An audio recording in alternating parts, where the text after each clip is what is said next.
All right, we are back. And now we've got Taco Syndicate. What's up, brother? Hey, what up? Hold on, I gotta mute my thing here. I pulled a rookie move. I have. Hey, what's going on? Not much, just chilling. Nice. No, I never realized you were Taco Syndicate. What? Haven't you been on here before? Well, yeah. I mean, I had my old channel, Mountain Rogue, but okay. I just changed the name to Taco Syndicate because nobody could spell Rogue. They would all spell it Rouge. That's so funny. I didn't know you switched to Taco Syndicate. That's awesome. Yeah, I thought you knew it was me. No. So like this whole time for like a year, you didn't know it was me? No. Oh, wow. Yeah, that's funny. That's hilarious. Whoops. Yeah, weren't you on one of our lives the other day too? Yeah. Yeah. Oh, that's awesome. Yeah. Nice. Nice. Dude, you're my brother. I will always support you. I love it. I appreciate it, man.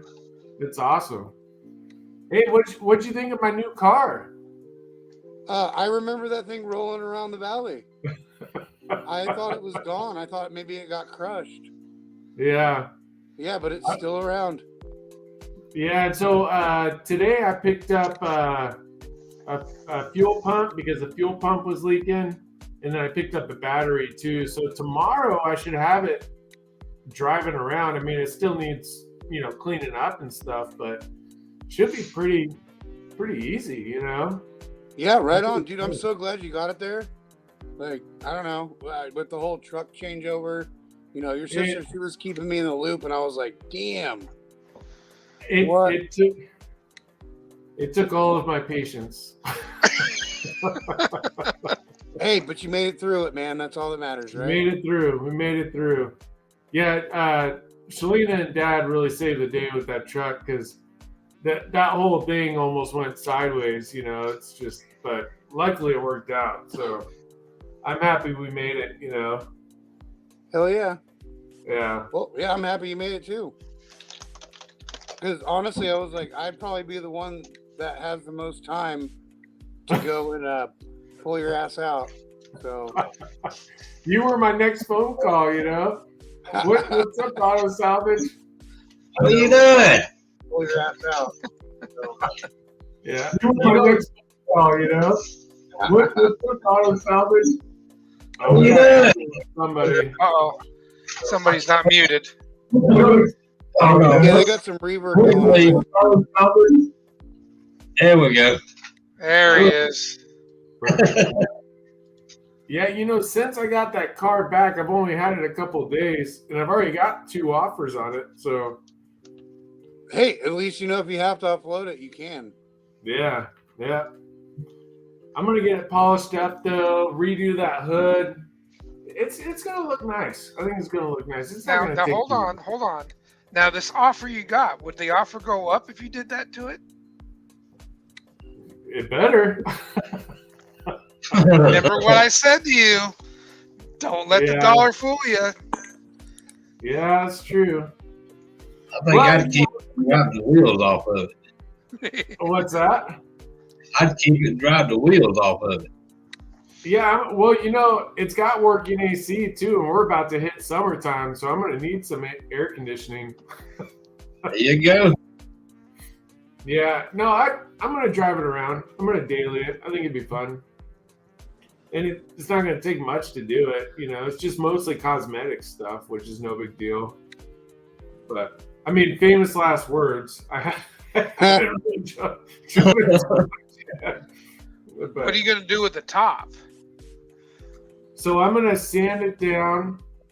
I'm going to get a large gallon size thing of Bondo, go over there, and then spray it. Because there's 2 holes like that big. So I'm gonna Bondo over those tiny holes, and then I'll just spray it all. You know what I mean? Right. Wait, you're not gonna get it redone? Well, not right away. I think it's like $2,000 to redo the top, isn't it? I'm not sure, but isn't that like an upholstery thing? Do you take it to an upholstery shop? I'm Some definitely going shops to check can it do it. out. Yeah, I don't know what the top itself is inexpensive. It's finding somebody who has the skills to do it because Oh, okay. putting vinyl Okay. tops on is almost a lost art, just like convertible Yeah. tops. Damn it. Finding a guy that okay. can do a That convertible makes top. sense, though. Yeah. Yeah. Which if you know someone, keep them in your pocket. Right. 'Cause they're getting few and I'm far between actually- these days. Well, and you know what? The thing is, it's probably such a tight knit group. I got some upholstery work I need done, and I'm gonna talk to some guys and see if they know anyone. So I bet you that someone of Okay. that group will know somebody. somebody. Yep. Somebody. 'Cause it's gonna. Yeah. All right. Well, I It mean, would look a lot cooler with the top redone for sure. definitely. Yeah. Yeah. I I just- mean, the Arizona heat's going to be killing it, but that's okay. I'll throw it in the garage. There you go. So, hey, Yeah. does this mean that Ollie's gets to name the car now?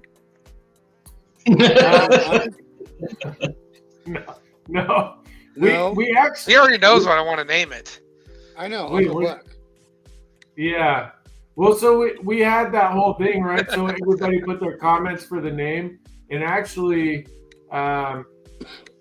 Bill Cameron's going to announce the name, I think, within the next couple of days. Oh, okay, okay. We were just waiting for some last minute votes. It does have the 429 under the hood of it, don't it? It's got the 400. 400. Yeah, that's right. That's right. Yeah. Yeah. See, me and Ollie needs to come down there and show you how to drive that car. You know how we used to drive cars like that? With a keg between the seats off-road. That's how we drove those things. It was crazy though. You know, when we went to go start it, I mean, we poured some gas down the carb and we put the battery in and it fired right up. No problem. That's always a good sign. Yeah. We checked fluids, of course, too. But Right. yeah.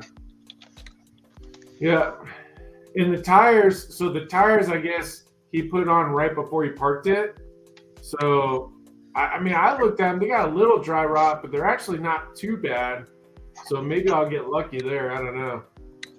They already have signs of dry rot. A little, yeah. Yeah. Well, I mean, you can't go back from that. So. Yeah. I'll tell you what, Bryce, after seeing some of that and a little bit of the footage, I almost think you could have gotten away with one of those revive and drives driving it down there. I would have done it. I got balls enough. I would have done it. We thought about that too. What's up, Fox? We thought about that too, but it didn't have any plates or any kind of. Oh, those. Hey, half the guys in town here don't have plates anymore and shit tied to their vehicles. It's okay. You'll be fine. Yeah, and it's not like you're hauling drugs or guns, right? So. Well, they are, but the cops don't stop them either. Right, I know, but what I'm saying is Bryce wouldn't be, so it would be Right. it would be even less of an issue. I think it could have made it. I think it could have drove down personally. Maybe the tires. Tires would have been the only. That might have been the one thing I would have changed. Yeah. Sucked the As fuel heavy out as of that it. car is, every mile you go down and you blow all 4 tires. Pop, pop, pop, pop. One, then the next, then the next. Yeah, it had to call it popcorn. Yeah. Well, I've got. It came with 2 spare tires, so I could blow a couple of them and still be good. Whew. We should make a donk out of that thing. I should get you some donk wheels. I'm on this donk kick now. I'm sorry. When What's I'm a dog? ready to sell it. What's up, 113? What's going on?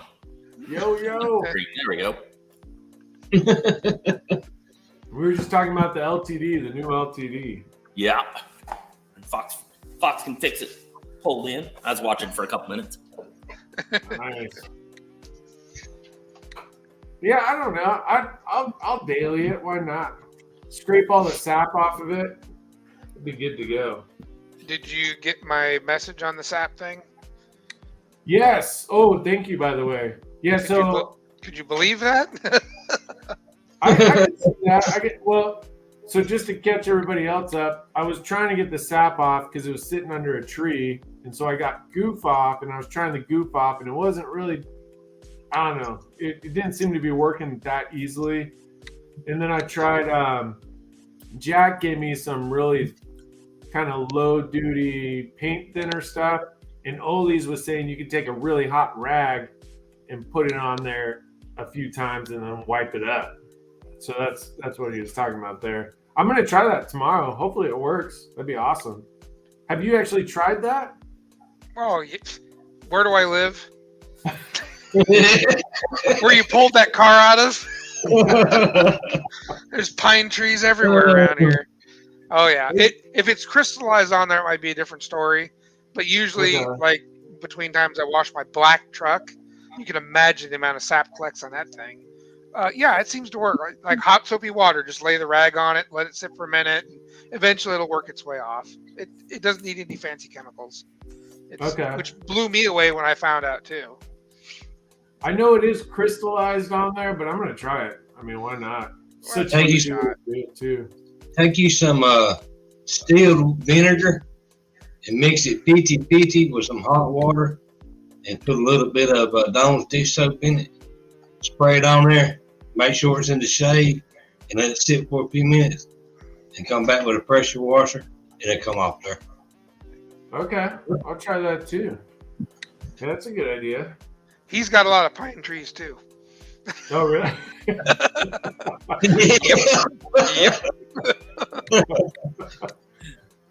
Yeah, we don't have too many in Arizona. At least not by where I live. Oh, I forgot about the chat box. I totally forgot to. Hey, your brother's here. Is he? Yep. Oh, there we go. Vitus Garage, Auto Blog. Number 1's in here. Mater's in here. Mater, what's up? Hoosier. Tiffany. Tiffany's always supporting her. Liberty, there you go. Hot Rod Guy Garage. 113, which is down there. Oh, and by the way, the answer is both. Yep. Tim, I done took over Spider's show. And Baby's channel.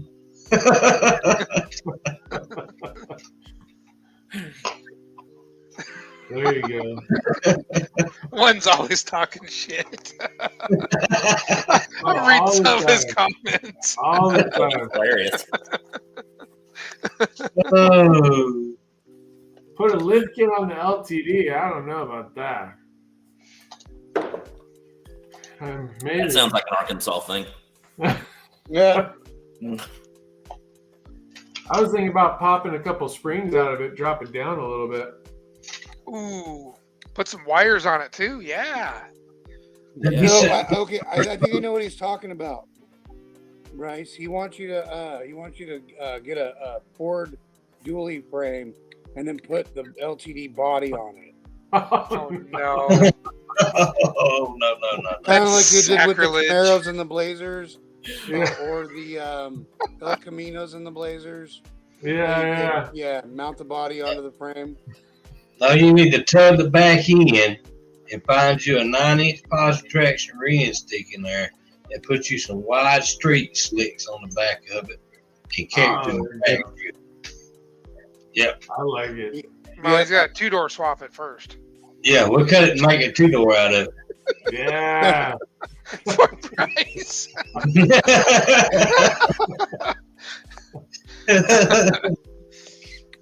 Let's go cut it in half. Hey, if you're gonna do that, it's got 4 wheels, right? Make it a motorcycle. I give you a hint. Yeah. Go through your phone book and get your record service and make sure they got a 20-foot bed. Whoever's got the 20-foot bed, make sure you be friends with them because you're going to have that thing towed in. Because it's so long, it won't fit on a regular road back. It's going to be 20 foot long for it to fit on the back of it. Well, that's like I'm wondering if you're gonna be able to get it in the garage. I think it's Modern longer than garages, my hell truck. no. My front garage is 18 feet deep. She ain't gonna fit in there. Well, my truck barely fits, and you almost have to push the garage door out a little just to get it to go down, you know. And I think the LTD's actually got 6 inches on it, so I don't think that's gonna work. And my truck's a long bed too. Kind of sad, is it not? Yeah. Yeah. Well, you can remove the bumpers because not only would that, you know, weight savings for more speed, that'll get you a little extra on the length. Yeah. Shrink her up a little bit. Them bumpers weigh about 100 pounds a piece, so they give you extra 5 horsepower on both bumpers. I gotta bend that bumper back too. You guys ever bend a bumper before or straighten out a bumper? I was gonna say I've bent them. Yep, I bit one and straightened one out. What? How did you straighten it? Get a torch and heat it. What? What's that? Get a torch and heat it up before you stretch it. Yeah, that usually helps. No, I my '98 Tacoma, I hit a fence or a gate post and put a dent into it, and it just took a lot of patience, hammer, and beer, and it still doesn't look right. You need to drink more beer to look fine. Well, yeah, and that's the thing. The more beer I drink, the better it looks. And I'm like, what? Here we are. This is fine. Good enough. Oh, and then I covered it with what's that? Plasti dip. Oh, okay. Yep. What year Tacoma? Because some of the Tacoma bumpers were actually thicker than this beer can. 98. Okay, yeah, it's got a little girth to it. Yep. Them bumpers, I got it good enough, and I just run it. That's better. them bumpers on the LT, they're metal though, ain't they? Yeah. I have the split There you go. front bumper There we instead of the one where it's a full metal front bumper. But yeah, I got that one side as best I could and called it good enough. Yeah, hit it from the back side with your torch and then come along from the front side of it. And then when you get through, get you some wool and wipe the bumper down and it stay shiny. Well, the thing, I got to the point where I was, like I said, I got to the point where I was okay with it, and it's chrome lined, and the chrome didn't even start cracking. So that's basically why I stopped. I didn't want to go to the point where I actually cracked the chrome. Yeah, because getting it re-chromed would be even worse. So. Yeah, then I would have to now strip it, and I don't want to deal with it. Yeah, I got a quote on some chrome work on a couple 56 Ford Fairlane bumpers, and I just about lost it. Say, when you got out of your coma, were you okay? $700 a piece. Yeah. No way. Yeah. Ooh. So we're gonna venture into this crap called spray-on chrome. Yeah. See how that goes. Yeah. Well, literally, there's some kind of a formula out there that is just, it's supposed to be just like chrome, not exact, but just like it, that you spray on. And it's only mildly radioactive. Well, hey, we're not going to live forever, but I might as well look cool while I do. There's a process out there. I can't remember what it's called at the moment, but they had a guy that did hydro dipping here. He went out of business. But he had a whole machine, Spectrachrome, and it's kind of like powder coating. Okay.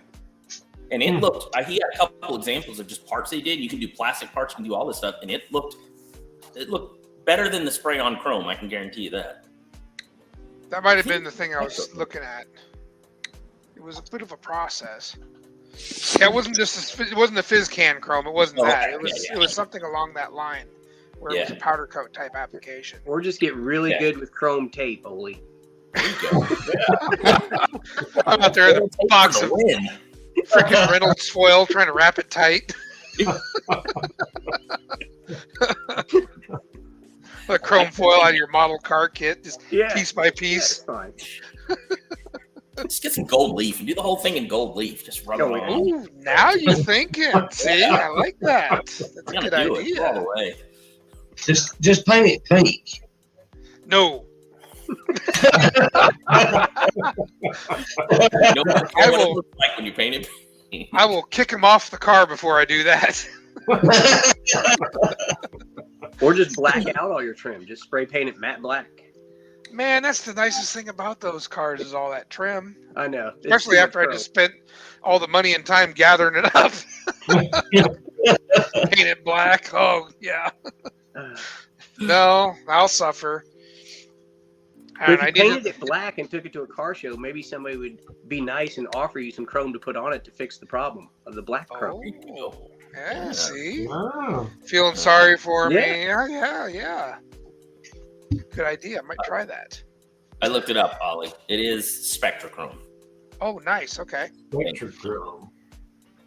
It's pretty impressive. You guys should check it out. Yeah, Spectrachrome. It may be a viable option because plating is just ridiculous. Yeah. Absolutely ridiculous. So is it still like a 2-part where they're separated until you get ready to spray it, or? It's like a powder coating like he was talking about.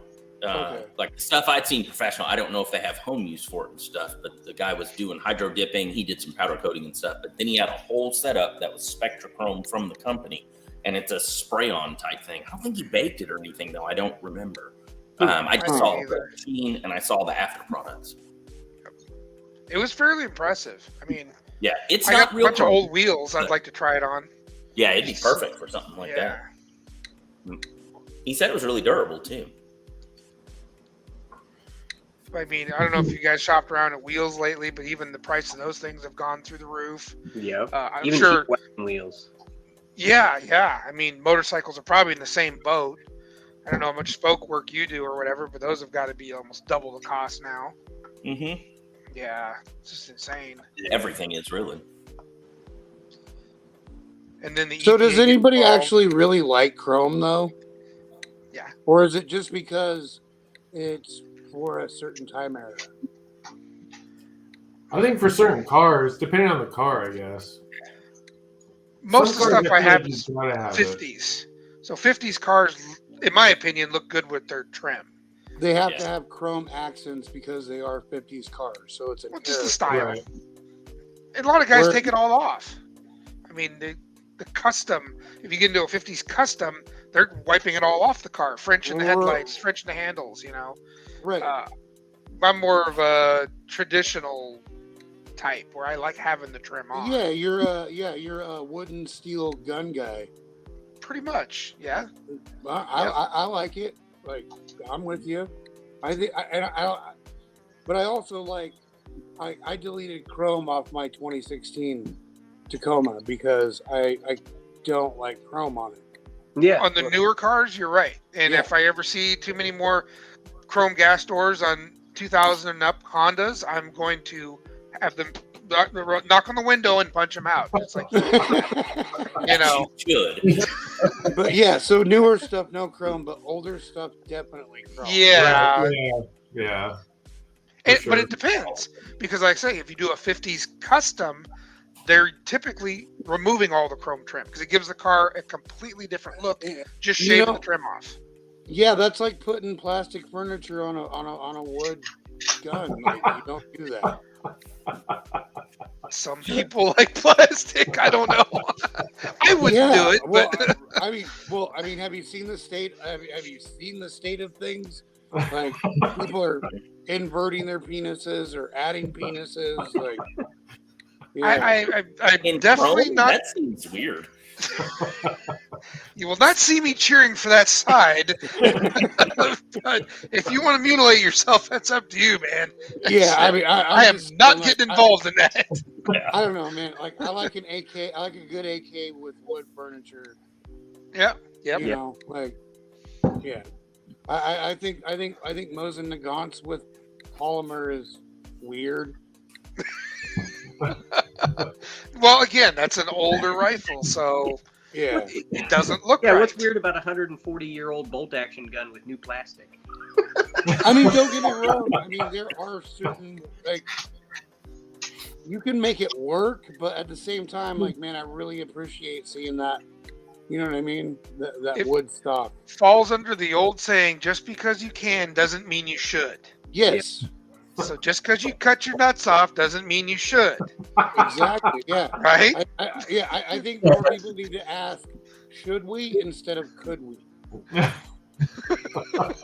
Exactly. But I don't know. Some people just I'm like to getting react old before over here. thinking. I mean, look at all this gray.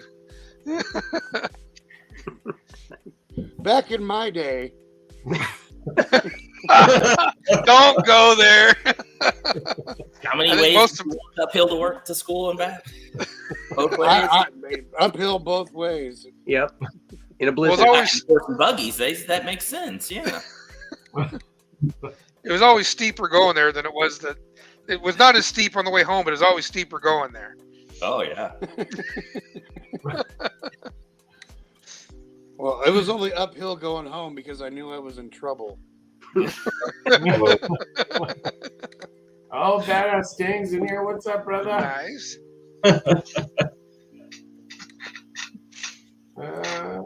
Mopar nut chrome triples on a motorcycle or girders.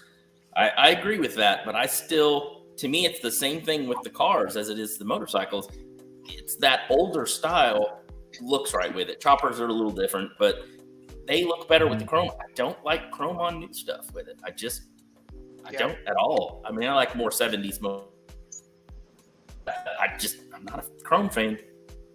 I almost wonder if it's because the aesthetics don't offend the eye, so chrome works. But most modern chrome, it seems like it just blinds me while I'm on the road. Yeah. Well, and it's for motorcycles. For me, one of the reasons I don't like it is it's so much work. Yes. If you got it chromed out, you ride it. One day you got home and polish the entire thing. You got to spend hours cleaning and polish. I'm not doing that. That's just no. Paint That's it why black. one team Rhino lines his entire motorcycle. Yeah. Leaks. You can That's just it. pressure wash it at that point. Yeah. You don't slip on anything, it's fine. Yeah. It's The fumes when it burns off that's a the very exhaust, Sorry. I was gonna say that's a very KISS approach. Keep it simple, Stephen. That's right. I like Yeah. it. See, like with dual sport stuff, I'm one of those. If you're riding and it falls off and you keep going, you didn't need it to begin with. Amen. Amen. Bike still riding? Yeah, keep going. It doesn't. You don't need that. Wait. You do that on a street bike, but gives me ideas. I'm still riding and the seat fell off. Do I need the seat? Make that smaller. It's just slowly turning into a cafe racer going down the road. Yeah, exactly. That's it. Nice. It's faster, more minimalistic. It works perfect. Yeah. Yeah.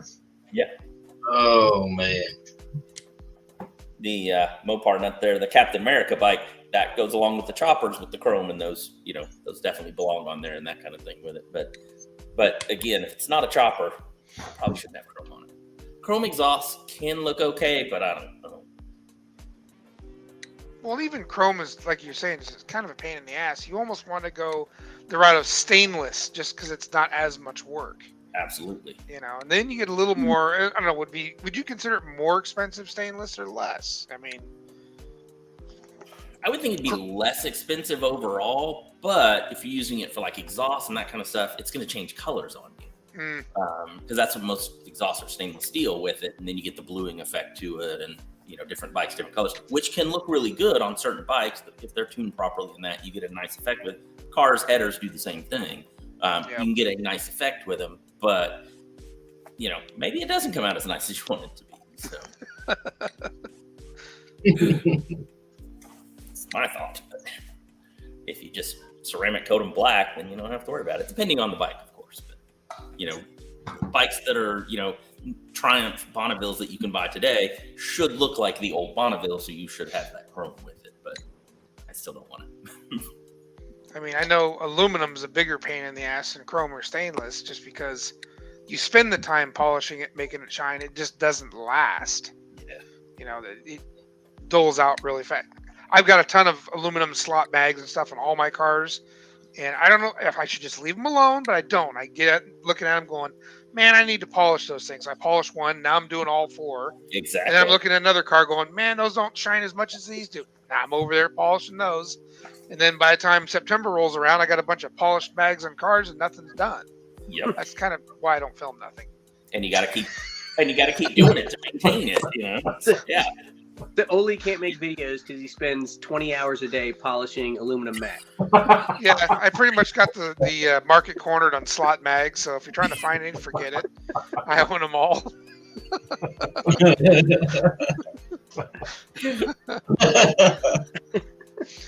I'm working my way into turbines. I got a couple sets of those.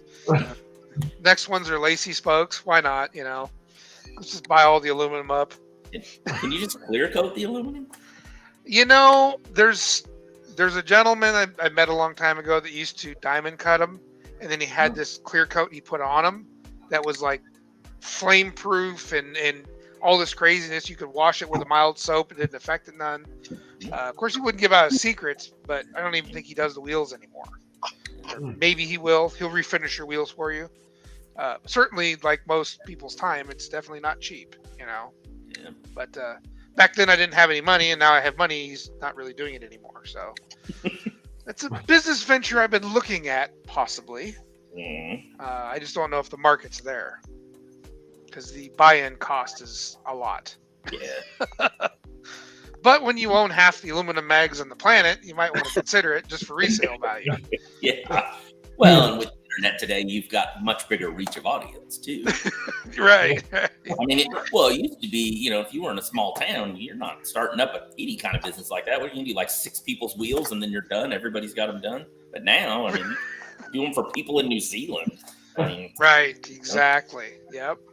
But then what kills it too is from then to now is shipping. Shipping used to be cheap.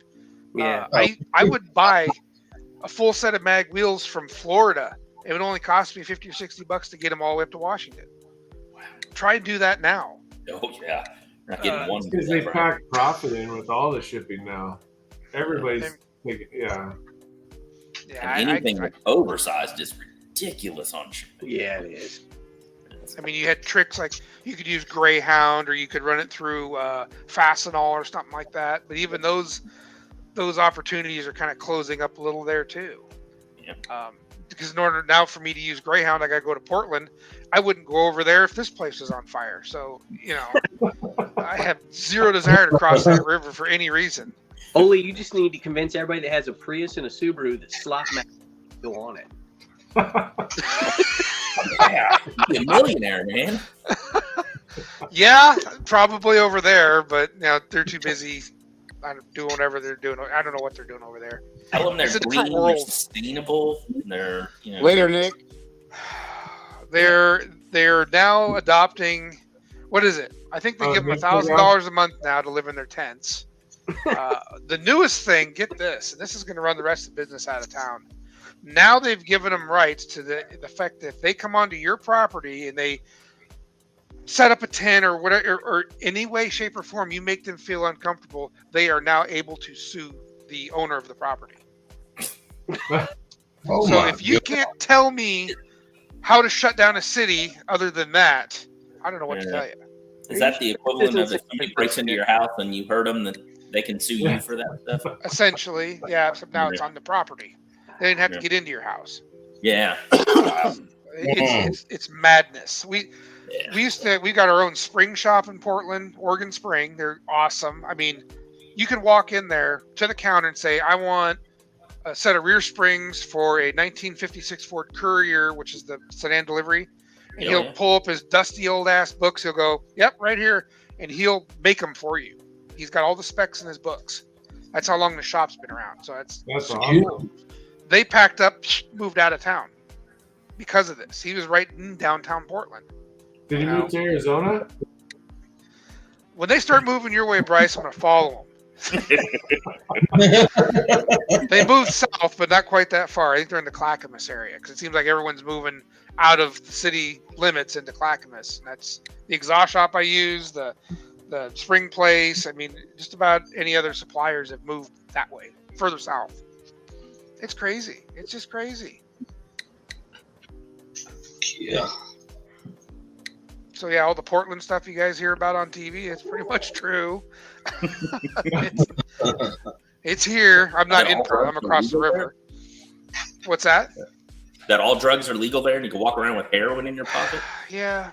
Like an ounce or something. Yep. That's just crazy to me. Well, you'd see what it's turned it into. No. Free for all, a continuing party that never ends. And I've lived here all my life. I'm across the river in Vancouver. I live right just north of Portland. We've never had a vehicle theft issue. Minor stuff. One here, one there. Yeah. They got into that garbage across the river, and they're coming over the bridge. They got guys that want to go back to Portland. They'll just steal your car, drive it over there, and dump it. That's all they needed to do. So they get back to Portland. Wow. So they've, once they figured out how easy it was to steal some of these newer cars, that's exactly what they do. Oh yeah. And then of course they'll hit everything in their path to Portland with your car. So when you do recover it on Marine Drive, because I guarantee it's where it's at. Yeah, it's if you got an F-250 or something, they'll probably strip it because they're worth parts. But it was what they did. They took pictures of Marine Drive and they called it the North End U Pull It Yard because there were so many of them parked all along freaking Marine Drive. They're all stolen. It's just unbelievable. See, that should be the easiest thing in the world to stop. Just put somebody out there. If you get that many cars that just sits out there and waits for somebody to come out there and drop a car, that should be. Here's what's crazy. They have police out there and they patrol, but there's nothing they can do. They got their hands so tied up. There's actually a local YouTube group that has people involved in it. They're out there driving around looking for these cars and places. You put in your VIN number and your license plate. There's guys that are taking their own time driving around looking in these hot spots. And everyone's basically keeping watchdog on everyone else's stuff and looking out for it, Unbelievable how many cars are stolen, but yet there are quite a few recovered. It's just crazy. Oh. That's nuts. Yeah. Yeah, it's really turned, and it's only been like this for the last, 5-6 years. It wasn't like that when I moved back up here. Because I was in Albuquerque before here. I was in the service. And Albuquerque's just, it's different. It's a nice place to visit. I'd never lived there, but it was cool to be there for a little while. But they have the same problem. They have a lot of theft and stuff going on there. Hey, Oli, do you actually know that guy in Portland that goes around finding stolen motorcycles? I don't know him personally. Oh, okay. But you've heard about him, right? Mm-hmm. He's on one of the PNW groups. I've seen him before. I don't know him. I just see his posts. Fair enough. But yeah, it's a real deal. There's a lot of cool people really involved trying to find this stuff. Well, there are still cool people in the world. As crazy as it is, there are still good, genuine people out there, thankfully. Yeah. But just it blows my mind that the city leaders just they turn a blind eye to it. And it's like Portland used to be a really cool city. Back in high school, I remember going over there, cruising Broadway, up and down, downtown area. It was great. A lot of stuff happening, people walking around. There was a whole bunch of us in our old cars. Hell, I'd pull the hood off my Ranchero and stack the air cleaners up and drive around downtown. I thought it was cool, But that's what you did. And I look at it now, and I wouldn't go out there in broad daylight. It's that bad. Yep. Wow. It's really that bad. Yeah, I used to just in high school, senior year or whatever, and then even after being in Medford, I would just drive up there sometimes because it was the place to be. Yeah, it was great. It was worth the 5-hour drive. Yeah, it was cool. We do little shopping, stoplight to stoplight runs, because between the city blocks, they're 3 lanes wide. We just rep to the next light, and it was fun. Of course, it didn't last very long on some nights. They'd shut us down, but it was a good time. Yeah. Now, if you stop at a light, you'll end up your car half stripped. So that sounds like Birmingham. Oh, I can say I've experienced it then. Yeah, it's turned into the wild, wild west out here for sure. Yeah, it's just nuts. And I'm across the river. I'm on the north side, so we kind of keep it at bay as best we can. But it's constantly coming over the bridges. And north of us in Seattle, it's not any better. But we're kind of in that gray zone. That I don't know what you call it. I don't know. It's crazy. We'll get a little bit of it, but it's not as bad as it is over in Portland. Right. Yeah. I mean, it's not even that bad in Southern Oregon, but now you move Eastern Washington, it's like you just moved into a new country. It's totally different over there. They don't put up with any of it. It's zero tolerance on any of that stuff. yeah, it's the same way in Eastern Oregon as well too. Yeah, it's Yep. way different. Yep, absolutely. So it stinks because this is actually a really nice area. 2 hours away from the beach. It's such a populated area along the I-5 corridor. Old cars and stuff are everywhere. Yep. So it kind of sucks to want to leave here because of this crap, but I don't want my stuff stolen or vandalized either. You know? Yeah, no, it's funny, dude. I mean, the I-5 corridor used to be like amazing. You know, I mean, we had a lot of cool car shows yeah. and cool runs and stuff. Yeah. Yeah, Well, shit, I haven't even heard of car clubs anymore. I don't know, since the like mid to late 2010s. Like it seems like we've no got one's some even here. talking about like doing clubs anymore. we've got a few up here still. I mean, Okay. fortunately, but a lot of them again. You got to remember the I hate calling them this. Everyone calls them, but the boomer generation. I don't know. I don't like calling them that, but a lot of them ran a lot of these clubs, so it's trying to find the younger guys to take over these clubs and run with them. It's getting a little harder. Right. But we still have a few around here. Our biggest of the oldest group is the Slowpokes. They've been here since the 50s, I think. They're one of the oldest clubs, and they're a tight knit group. You got to really jump through some hoops, and I don't do that, so it's not my cup of tea. Either you let me in or I'm out of here. See, and I'm the opposite way. I don't want to be part of any club that would have me. Well, it ain't gonna work out too well for you now, is it? Yeah. And that's why I just sit here by myself. My problem is I own too many different cars. So when I bought my C cab, the T guys wanted me to hang out with them. And I'm like, well, yeah, but I have the Fairlane, I've got the Mustang, I've got all these different cars. I don't want to be with just one group. So I need to be in a club or at least hang out with a club that has a variety of cars. Because maybe one day I want to drive this one. Now, here's the secret. None of this shit runs, so I ain't got to worry about it right now. But it's the thought that counts, right? Yeah. But my 56 pickup does run. And a group by the name, you might have heard it, we've had a small chapter of what's called Henry's Haulers. And they basically are a group of, I think they're mainly 53 to 56 Ford pickups.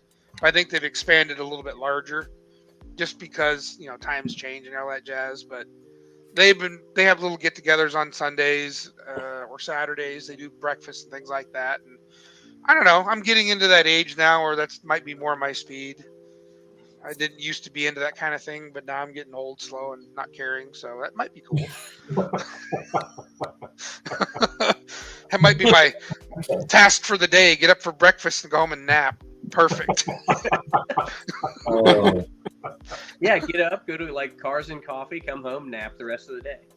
My only problem is I'm not a morning person, so cars in the afternoon would be better, or coffee in the afternoon.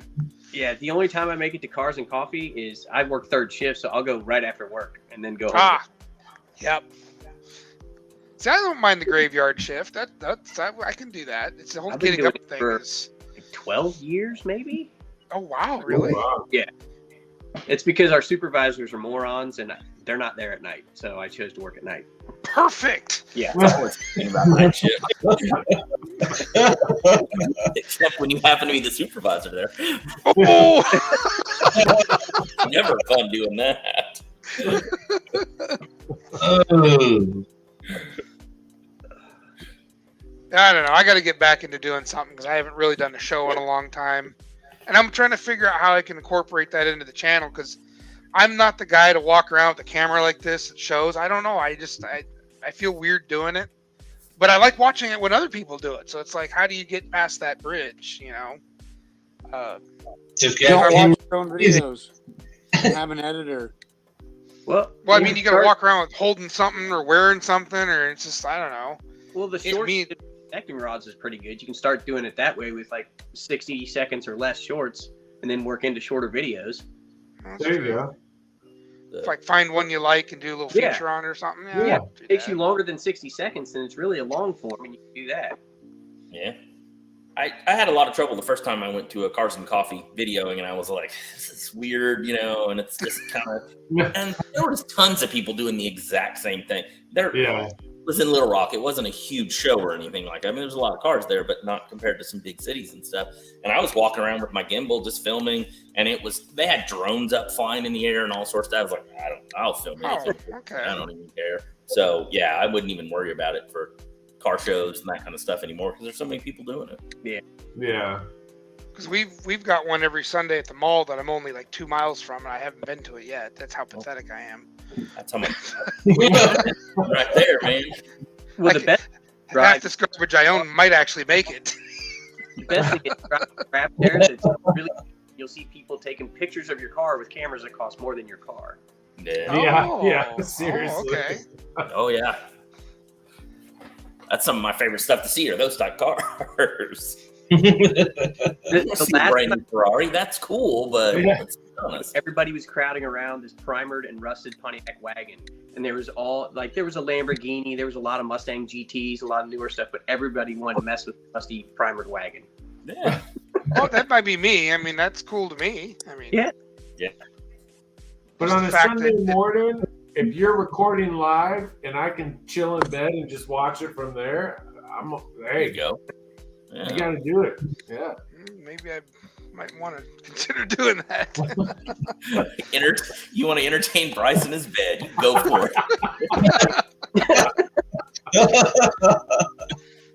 I'll be like, turn the camera on me. Bryce, get out of bed, and turn it back to the camera.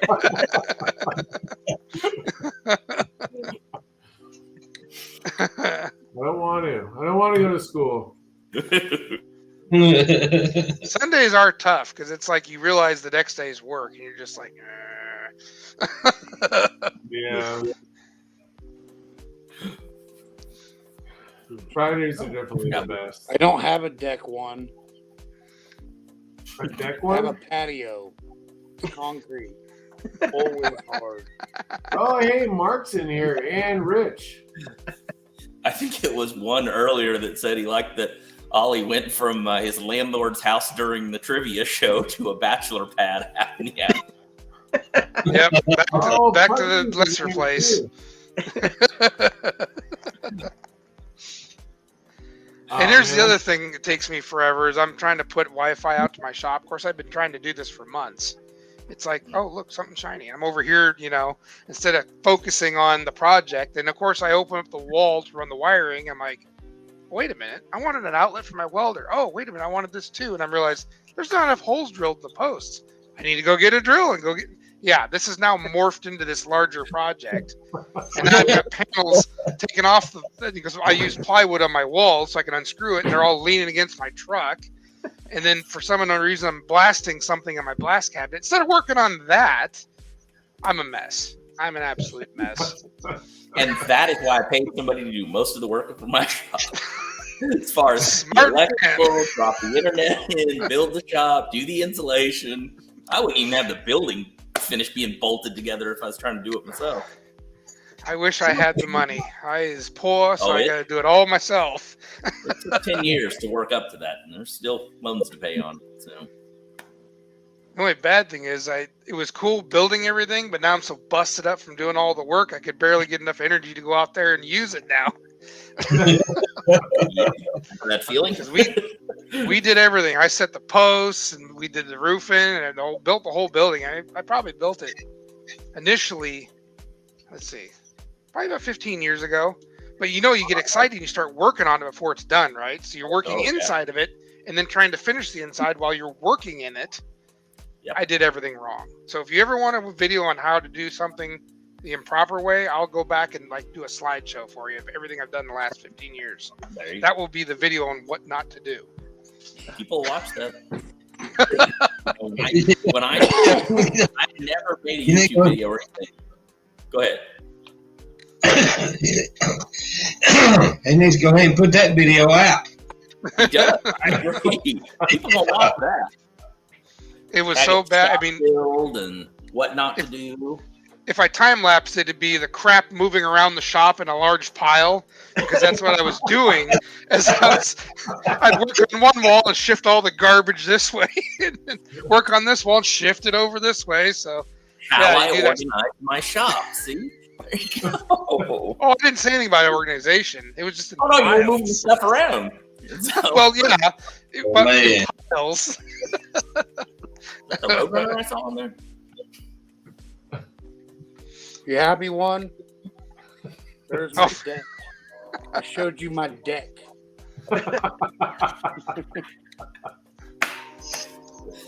You send him a picture of it.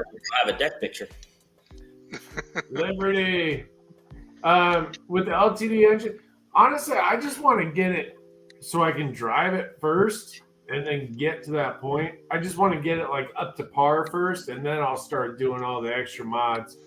It's only got 140,000 original miles, so and it started right away. I mean, it seems to be doing pretty good. So I just want to get it going, you know.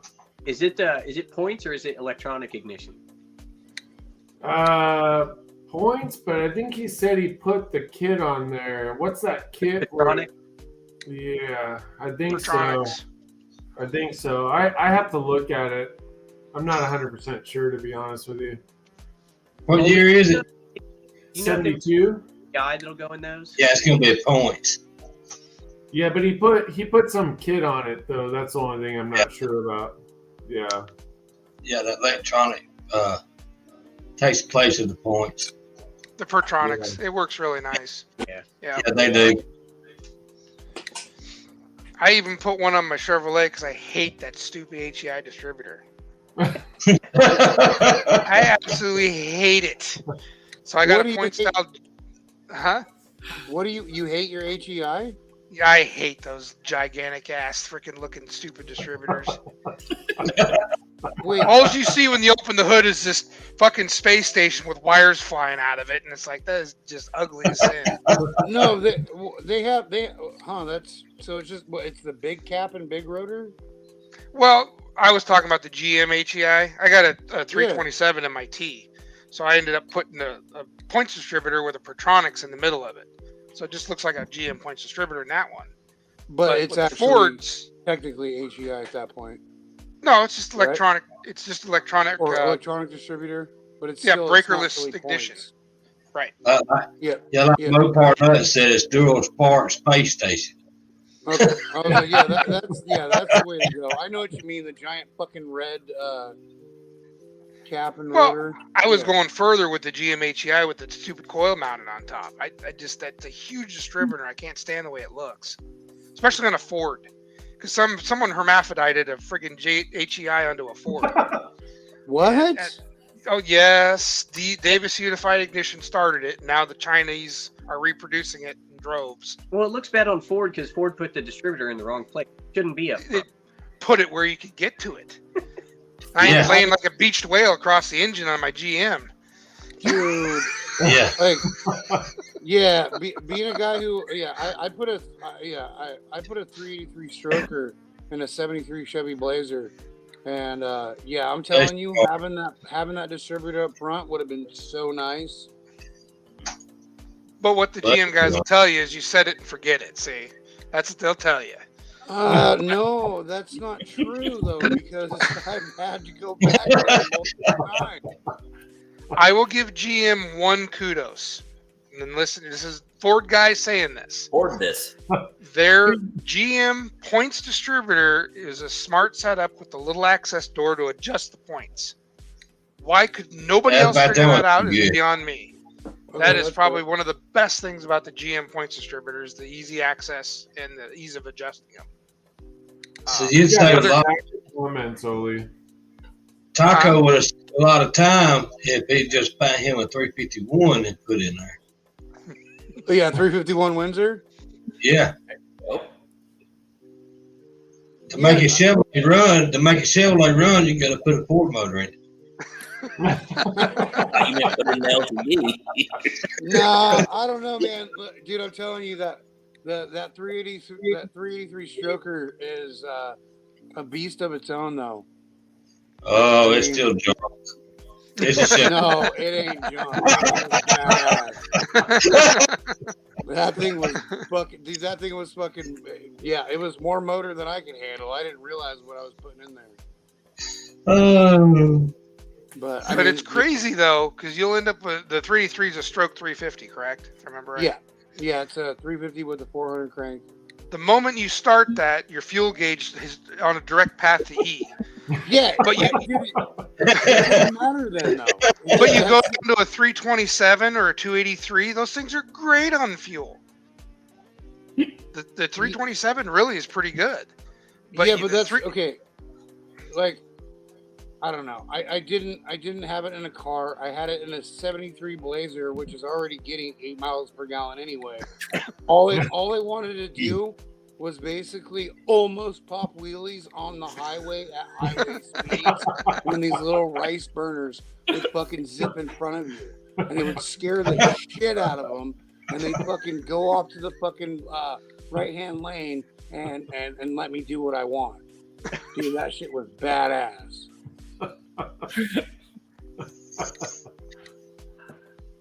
Yeah, we got plenty of them around here. Trust me. The bark from the exhaust, and then you see that thing almost fucking tip itself over. Oh. Or is it the headlights right in the rear view mirror? I mean, the only thing that would have been better would get like an old flat fender Willys Jeep with a 305 in it, because I got to drive that once, and yeah, the thing would do wheelies, but because it was an old fucking flat fender Willys, it was still mechanical brakes. It was,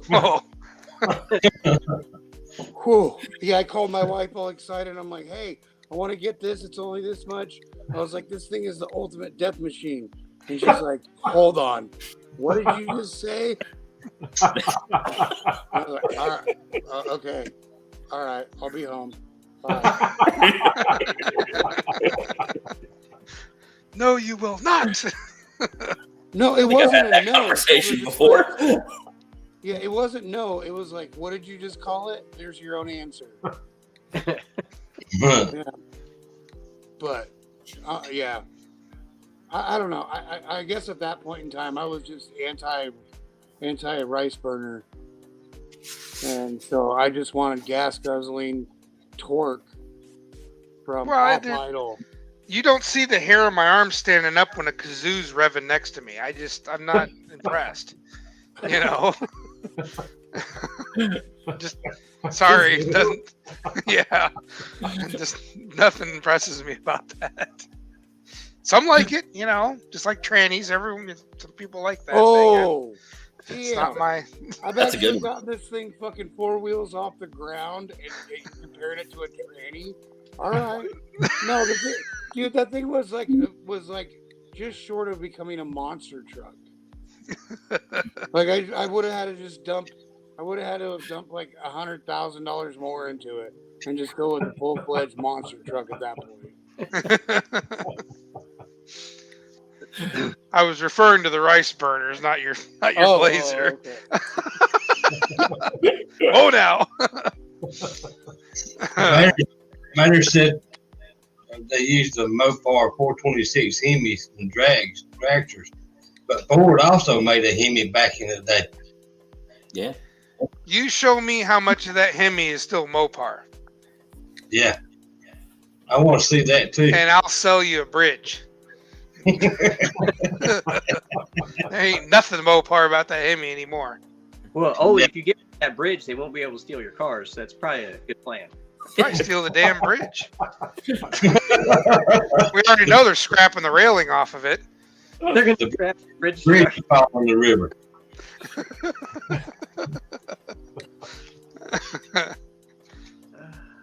Sometimes I'd like to sell that bridge, keep from coming across.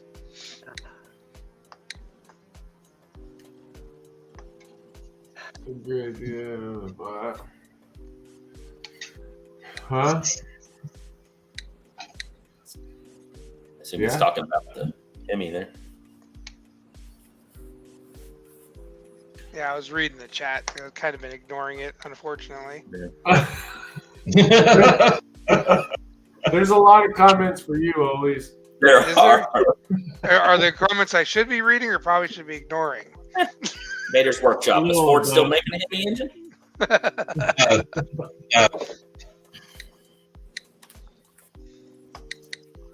think Mopar Nut said that the crank was the same in the. I'm assuming he was saying crank was the same in the drag cars as the regular Hemi. Yeah, By Ford. spec? Ford made the Hemi engine back in late '60 to compete with the Dodge Daytona at NASCAR. But then when the Ford Hemi came out there, they was walking a dog, and NASCAR made rule changes, so that's what killed the Ford Hemi. The 429? The Ford? 427. Had it in Torino? Yeah. 27. Yeah. See the single overhead cam. Yep. Yeah. Bill France says, "You boys gotta slow down. Yeah. You're going too fast." Superbirds were insane.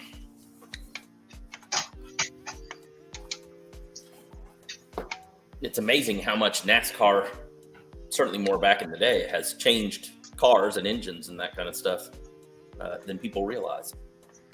I wish they would have. Stuff. They went to the restrictor plate racing. I wish they would have maybe just capped the cubic inches instead, because the restrictor plate made them way too close.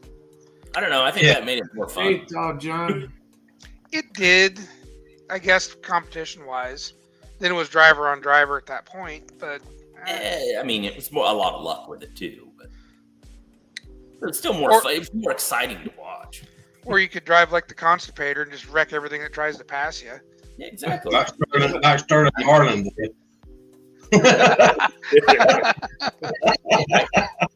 I still contend that the best thing NASCAR could do was cut all races at 2 hours max. That's it. Ooh. That is the most excitement that you need out of that kind of race. No, here's my thought. Get rid of the yellow flag. What goes, goes. Yeah, they're never going to do that, but I love that. That would be great. We did some enduro racing out here, and that's kind of how it is. Yeah. You just Saturday night short track stuff, man. Yep. You spun? Oh, that sucks. We'll sit there until the race is over. I mean, they had to have them pretty well piled up to the point where there wasn't passable on the track. Exactly. Then they'd throw the flag. Yep. Perfect. And figure eight racing was even crazier with that. They would literally have the intersection blocked where there was just enough room for you to like zigzag through the center. You don't need a caution. You can still get through there. It's fine. Yep. Loved it. Hey, Big Block's in here. 402. Hey, Big Block. Big Block is in the house. Yeah. Yeah. Got a whole fleet of cars over there now. Yeah, he does. Number one is just on it. That's great comments. He's just always firing shots, man. He's working hard. He's trying anyways.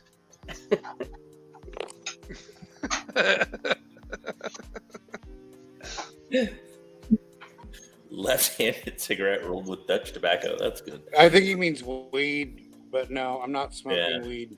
I don't have any near me. I mean, it's not legal. Well, you can smoke crack here, so. Yes. I was like, it's legal in Oregon. Yeah.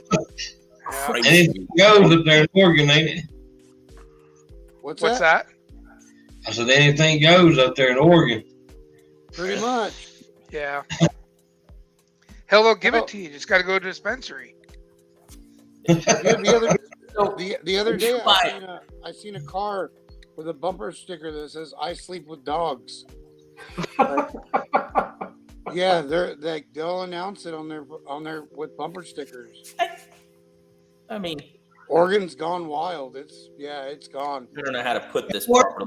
car crushes? There are dogs in my bed at night. Is that the right way to say that? I don't want to say I sleep with dogs, 'cause that's not right at all. But there's dogs in my bed, so technically I can use the bumper sticker. But you don't put a bumper That's sticker what on they your were car saying. that says, Hey, "I sleep with dogs." Cowboy Car And then Crushing. You guys ever tell watch me. his channel? I'm not familiar with it.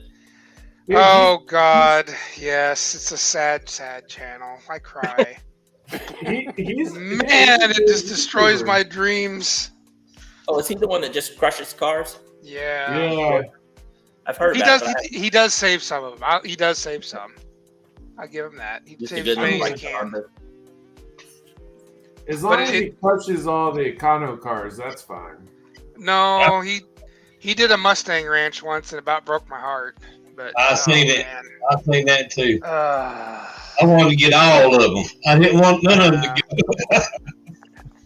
but he does do mostly the undesirables. I think there was one I watched where he was crushing in one spot, and across the street he got his hands on a lot and he was running them over there, trying to save as many as he could. So he tries. You know. He's a cool dude, though. He's got a cool channel. I like watching his stuff. Yeah, he some, does. some of it's kind of hard to see that, though. But If I yeah, want to cry in my beer, I just watch his channel.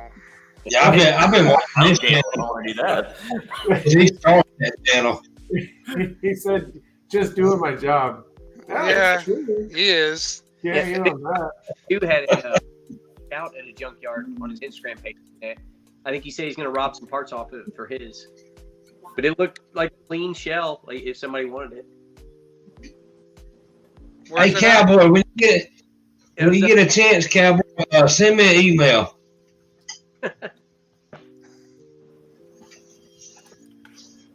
Sorry about that, I have a y'all. question. Oh no, you're good. Does one have a channel? Probably not. I mean, he's got Only he's has got one. enough to comment, kind of thing. But that's not a channel you can find. I just want to point out. Type one in and try and find his channel. Well, yeah, that's because he's Mossad. They have It sent could be. Mossad. Yeah, in. you're not supposed to be able to find him. Odd. I don't know. He said, "I will assist anyone with trying to save some of this stuff." Nice. I He's wished gotta be I had part of Five acreage. Eyes. It could be Yeah. CIA. I mean, who knows which agency? It's, Maybe. he's spying to get information from all of us. That's what he's doing. Hey, tell me if you find any good '70s Fords, Cowboy. Were there any? Ooh, Uh, shots fired. His best videos to me is when he lifts up them Chevrolets and puts them in that masher, and then he takes some torch and just jabs it.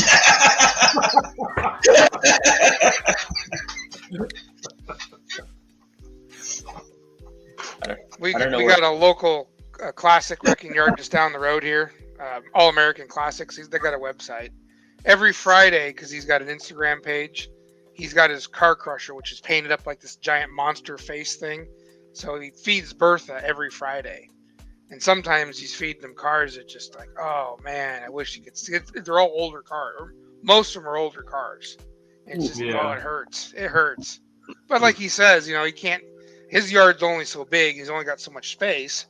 And he's constantly trying to buy more and get them in the yard. He just crushes a lot of stuff to make room, and he doesn't really want to, but when they're not making him money, scrap's you still gotta do there. Yep. So I get it. Cowboy does it because that's his payday. The scrap. Yes. I've crushed, I ain't gonna tell how many. All right, I gotta get to bed, so I'm out. he's Seeing ya. Fox. Thanks for coming, Fox. Yep. Yeah. See you Take next it Hey, easy, man. I'll shoot you a message. Oh, he's gone already. He can probably still hear you. I'll shoot you a message, Fox, if you still hear me. Do you see Cowboy? He says he has to close his eyes when he crushes the I couldn't do that job. I'd have shit stacked up all Oh, over this yeah. place. It's Yeah. just, oh man. Yep. I wouldn't mind with the newer stuff. It's just the old stuff. Yep. Give me an 80s car. I'll crush it all day long. I don't care. Yeah. Oh, look, it's plastic, crush. What really came out of the 80s that was any good? Nothing. Exactly. Maybe a random Fox body, and that's about it. There's tons of those. I had no problem crushing those. The Viper, that would be one that might be one of the only ones. I'd crush it. Oh, I would too. I'm just saying, it'd be the only one that I'm like, Wasn't anything good in the 80s, really. The late 70s, mid to late 70s, too, with all the smog stuff added on and everything. Yeah. Ain't nothing the 80s any good but a Ford. The rest of it's junk. I mean, those were junk, too. I'm gonna have to say I'm a Ford guy, and I'm a little disappointed in the '80s. Yeah, exactly. I was like, "Damn it, guys, come on!" Crap! Isn't that when the Mustang 2 came about? Was late 70s, early Ooh, 80s? hey, no cuss words. Yes. I'm sorry I said that shit. Sorry. They didn't start making a Mustang back until after 83. Okay. Mustang 2s were 74 to 78, and the only reason why I know why you can poke jokes at me all afternoon, I used to have a bunch of them. They were cool in my mind for a while. They still are. I still have 2. So, but I won't do the coupes. I'm not into those. Those are BAFU. I don't like those. Those are. I don't like the Coops either. The fastbacks. When a fastback's done right, they look good. Yep. But you're gonna have to trust me. One of these days you'll see mine, and you'll be okay. Until then, just take my word for it. I've seen a couple like the black and gold that they did. That wasn't horrible, but since I hated all of the other ones, especially the really crappy slower, they were all. Then they all look the same to me as far as that. The black and gold looked bad. When the car was released to the public with a 165 brake horsepower, there's nothing Cobra striking about that. I mean, nothing at all. You had to get right. Well, it's the car that saved the name. I mean, for the most part, because without it probably wouldn't have made it. But I will tell you this: drive one. I used to hate those. I made fun of them. I laughed at guys that drove them until I drove one, and I was like, "Holy cow!" Now I can see why they're putting these suspensions on everything for what they are and the way they ride and drive. I mean, they're a nice car. When I can take the V6 version of it, I can take a cloverleaf coming off the freeway at 55 and it ain't squealing a tire. Wow. That's pretty good. And after a 74, 75 car, yeah. Yeah, and it sold me at that point, so I started playing with them. But you're right, they are a slow, miserable, powerless turd. And it's just, that was the era, the way they were. I was saying, that's late 70s, 80s cars. That's exactly what they were. Mm-hmm. They're just... There wasn't really nothing special in the 80s, really. Except for the Mustangs and a few of the early model Camaros. Yeah. That was about it for Ford and Chevrolet. Yeah. I rock.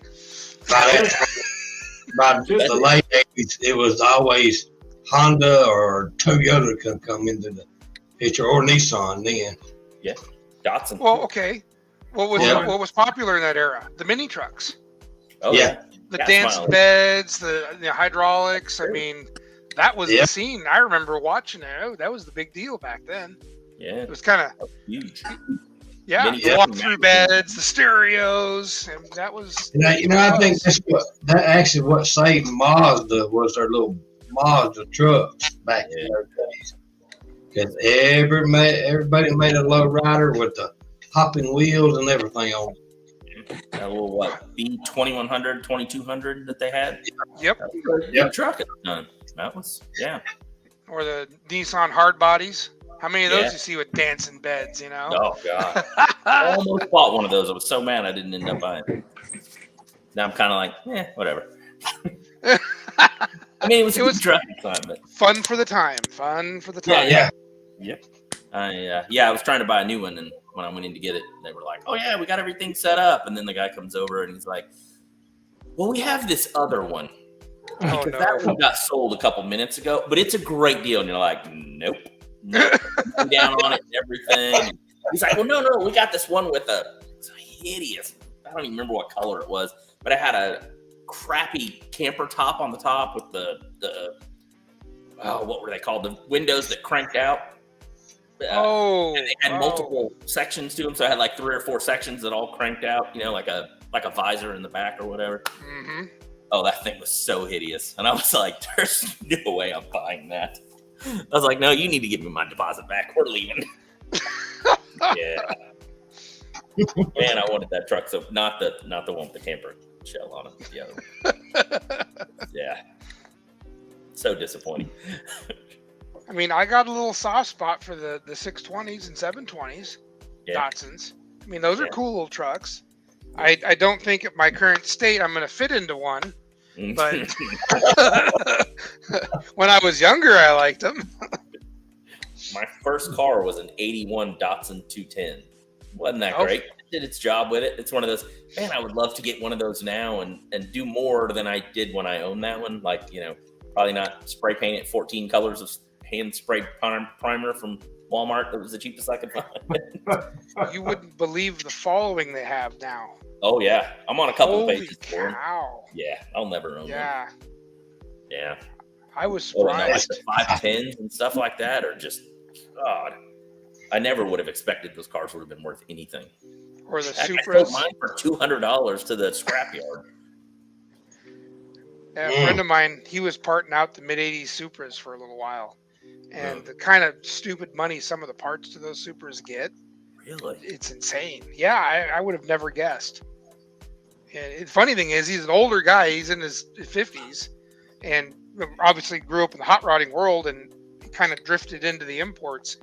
And he knows a lot of these key cars that certain parts or certain cars, man, you can part them out and make really good money. Yeah. It's unbelievable. Yeah. As long as you know the right ones. Right. Bryce, highlight one's comment about this one? What the price rock. Yeah. Is that true? Like old Vegas and shit? And yeah. I don't know. Huh. I'm not sure about that. I haven't seen the Mustang 2s and Pintos, but the Mavericks, Comets, I've seen a lot more of those more recently. I mean, I remember when those cars were out, they were, you know, we consider them pieces of junk when they were out. Yeah. Yeah, but if people are actually working on them, that would be hilarious to find out. Yeah.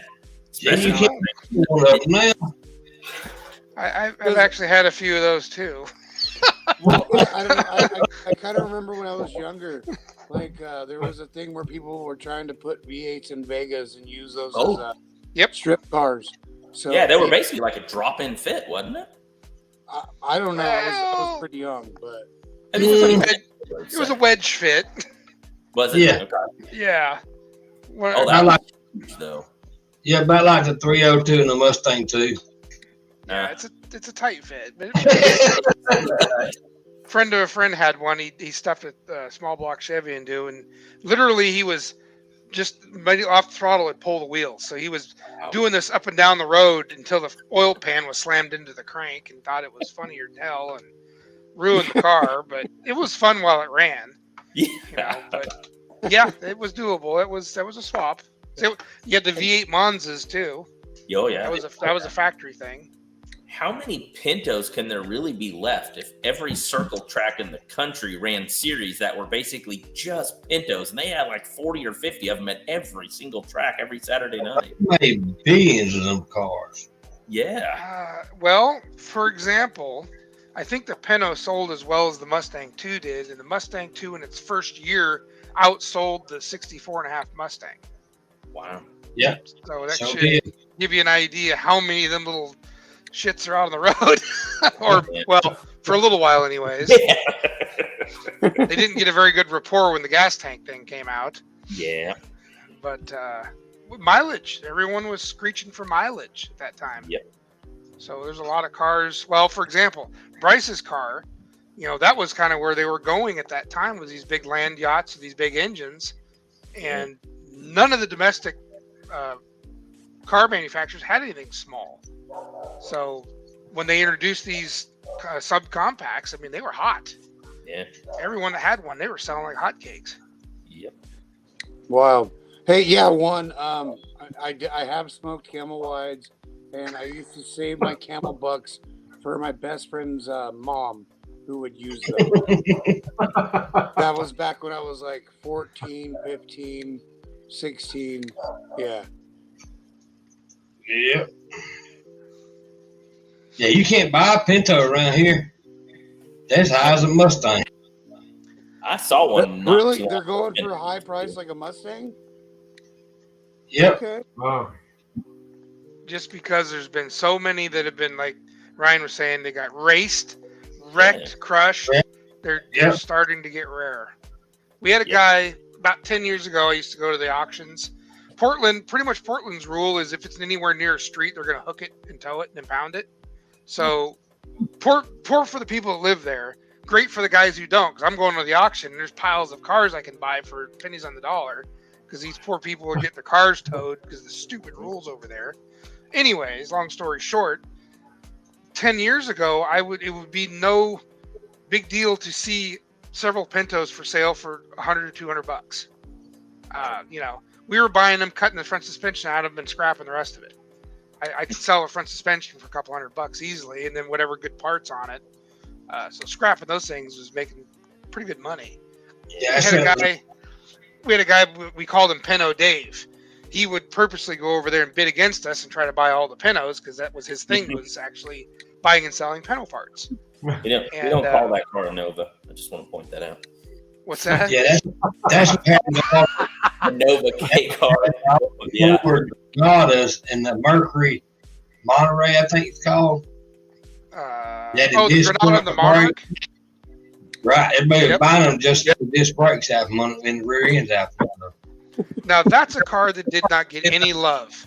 Of course, it was kind of ugly, but if you ever drove a Granada or Monarch, Granada. let me tell you, it's a great riding midsize car. Ugly as sin, great riding car. Yeah. Yep, That flat interior. Yes. Yep. And comfortable. Oh yeah. Floated. I remember those. But Now they're you ugly. can't, yeah, they're ugly. Now you can't find them because people back in the 80s and 90s brought them all up just to get the disc brakes out. Really? Wait, so I always thought it was Guy over there. Granada. It wouldn't be rare for me to walk away from an auction with 3 cars and one of them being a Granada or Monarch, because at that time, that's what was getting hooked and impounded. Yep. And you And could then buy at the least- car for $150. You could sell the brakes, the rear end for double that, and then the engine tranny for the extra. I mean, it was so simple. Yep. And then you got that Lincoln Passat that's got the rear end, the disc brake rear end, hmm and that's where a bunch of them went. Did you ever see the Granada with the 351 Windsor in it? They Yeah, did I've have always. some. I also seen one time that had a top loader 4-speed come from the factory with it. Ooh, see, I never got to see one of those. I heard the rumor, but never seen one. Yep. Yep. And actually, if the car is still sitting at a buddy's place, unless he crushed it when his daddy died. Mm. But I doubt it. I bet you he's probably still got it. It's got a top loader 4-speed, and that's the way it came from the factory. And it's got the 351 under the hood. Yep, that'll have the 9-inch in it and all that jazz. Not the 8-inch, Yep. but the 9-inch. Yep. So that's kind of little things like that, you know. You don't expect to see that stuff at the auctions and know about that. Yep. So, auctions used to be good. Oh yeah. Now there's nothing there really worth buying. Yeah. At least not for me. Nah. That's like all the Chevrolets and stuff. The little short version of the was it in the 80s? The little Nova. They come out with them little 4 cylinders in them. It didn't even look like no Nova. Nope. They were talking about that in the chat. Yeah, we don't Yeah, want to talk about that. We don't talk about those. Those aren't those. Yeah. I thought those times when people have mentioned Novas and I've gotten torn apart. So yeah, we don't mention those as a Nova.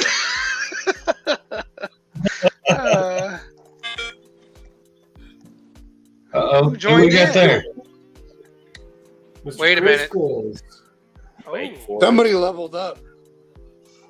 nice. Mater's Workshop crossed over 500, by the way, subscribers. Did he? Right on, man. Did I get in? You're here. You're talking about mini trucks, so I had to show up with a 40-something American made. Nice. Yeah. Needed to give us CPR, huh?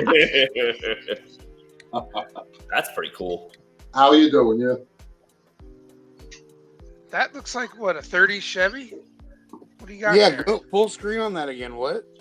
47 Dodge Businessman Coupe, Oh wow, I was way off. mounted on a 5-speed Cummins dually frame that I took 40 inches out of the frame and shortened. Wow. So that's the project. Bro.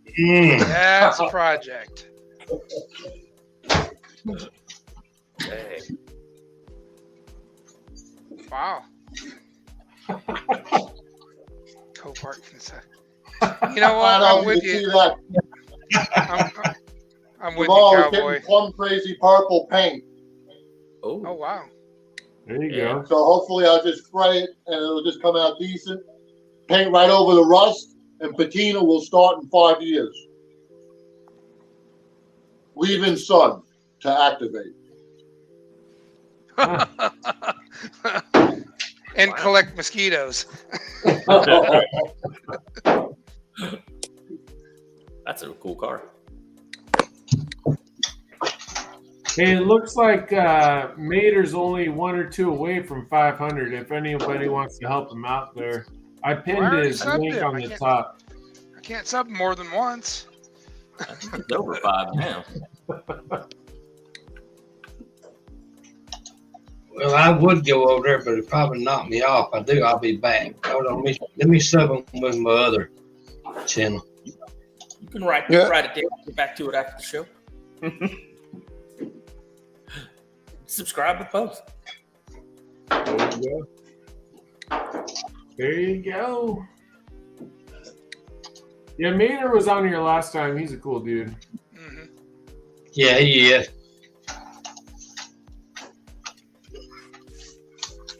I mean, everybody in this chat's cool, really, but you know. Yeah. Well, except that one guy, but I'm not gonna.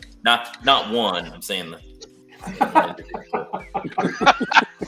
But we don't talk about that.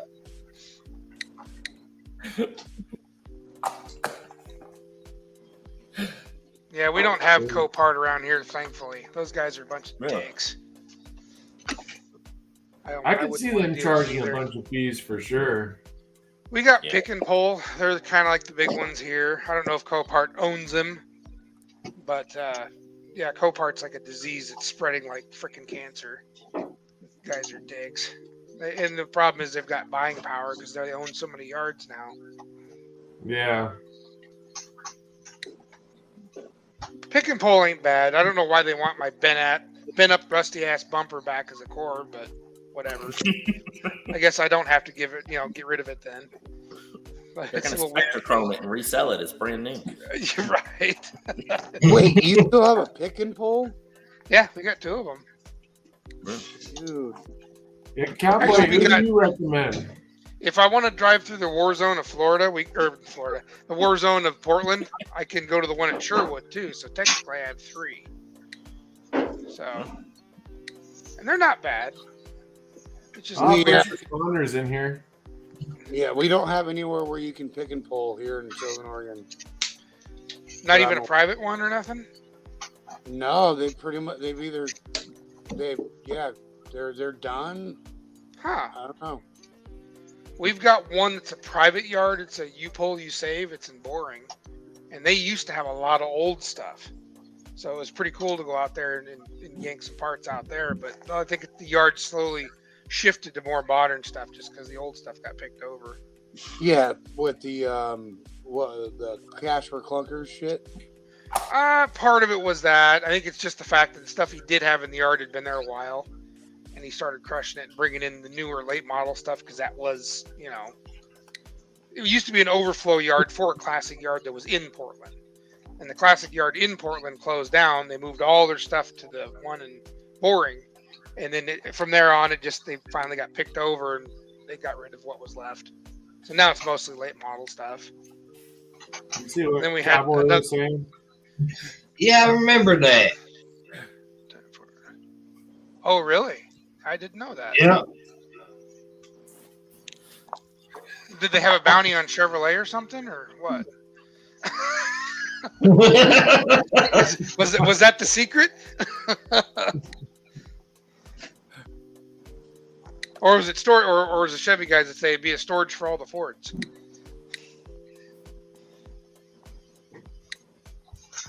Jalopy Jungle.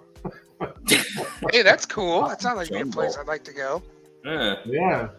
I hear there's a lot of untapped resources still in Idaho. Really? That's what I've heard. A lot of privately owned yards that they're open, but they're just not advertised. And there's one I need to go investigate to the east of me that's supposed to be one heck of a honey hole. I haven't What made it thing's that way cool, yet. Chris? I want to know how he's going to fill out those wheels on that body. Yeah. Just leave them wide out there. Yeah, you got that right, Cowboy. The There's old days singles of- on the front and not dualies right now. I heard this guy, Cowboy, the yard I'm going to eventually make my way to out east. He won't even talk to you until you give him $20 to go look in his yard. Wow. Which, it's kind of weird, but on his side of the coin, there's a lot of people that waste his time. But he's got stuff from the 20s, 30s, 40s, 50s on up. So it'd be really interesting to go through his yard. I'm trying to remember where it was at. It was just out past the Dalles, I think. It's a little ways away.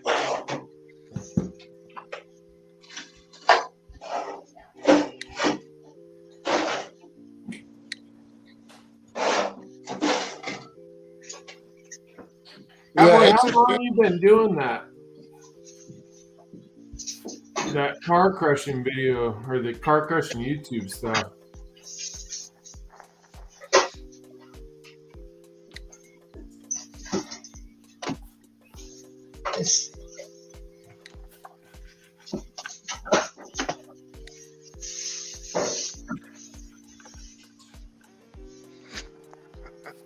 Who's going to answer the question?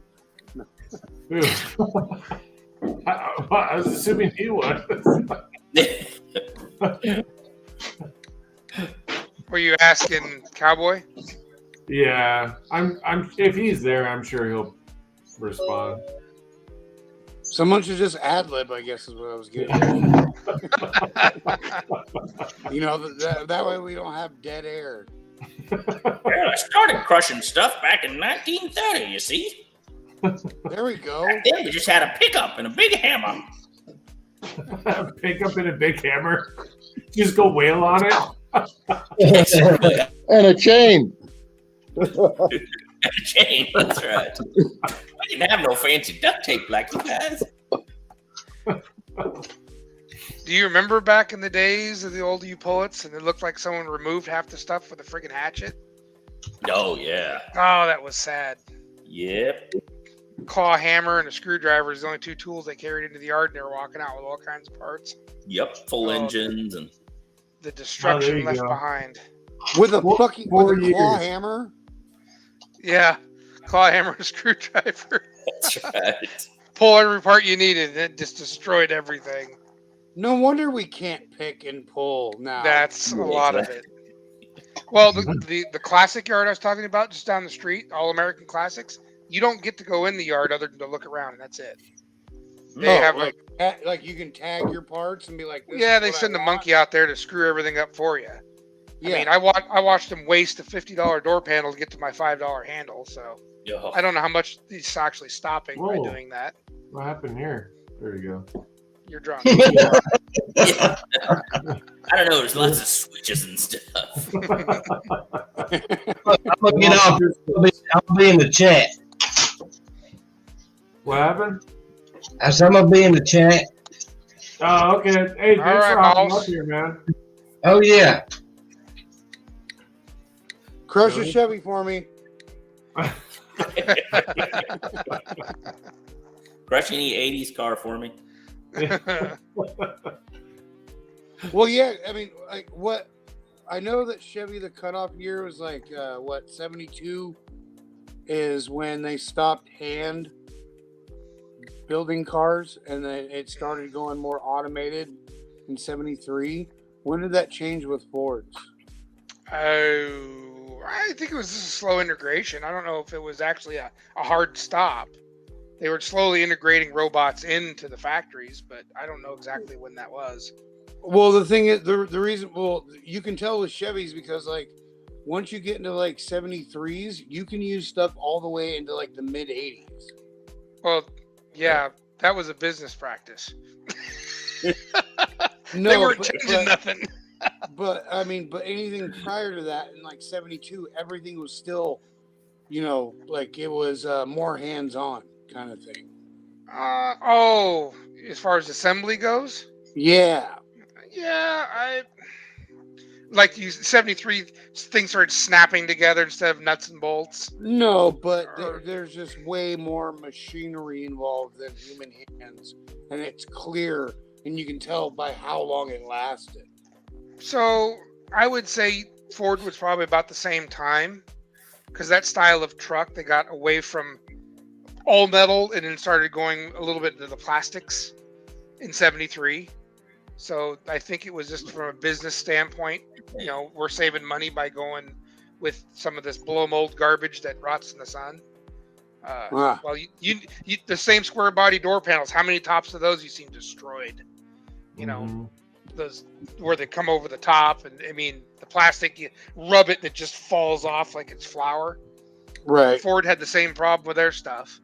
You know, I think it was all a money thing. It was probably in that around that same time. It was all around that early. Well, what the deal was, they were trying to be more fuel efficient in order to lighten the cars up.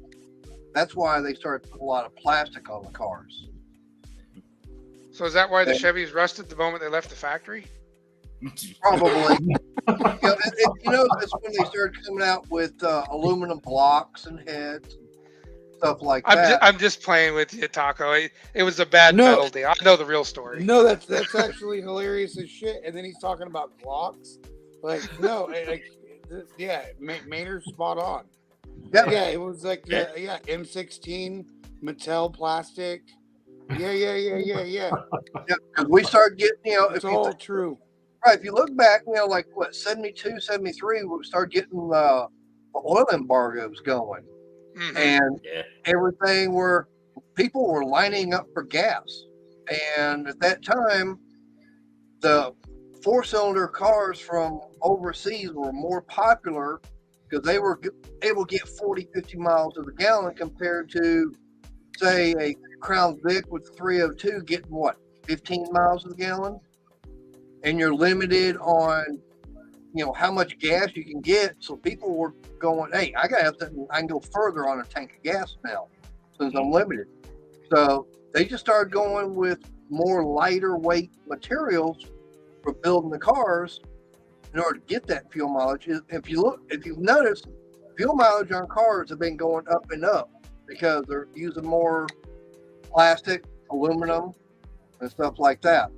But it has kind of topped off though too. Like, yeah, I mean, shit.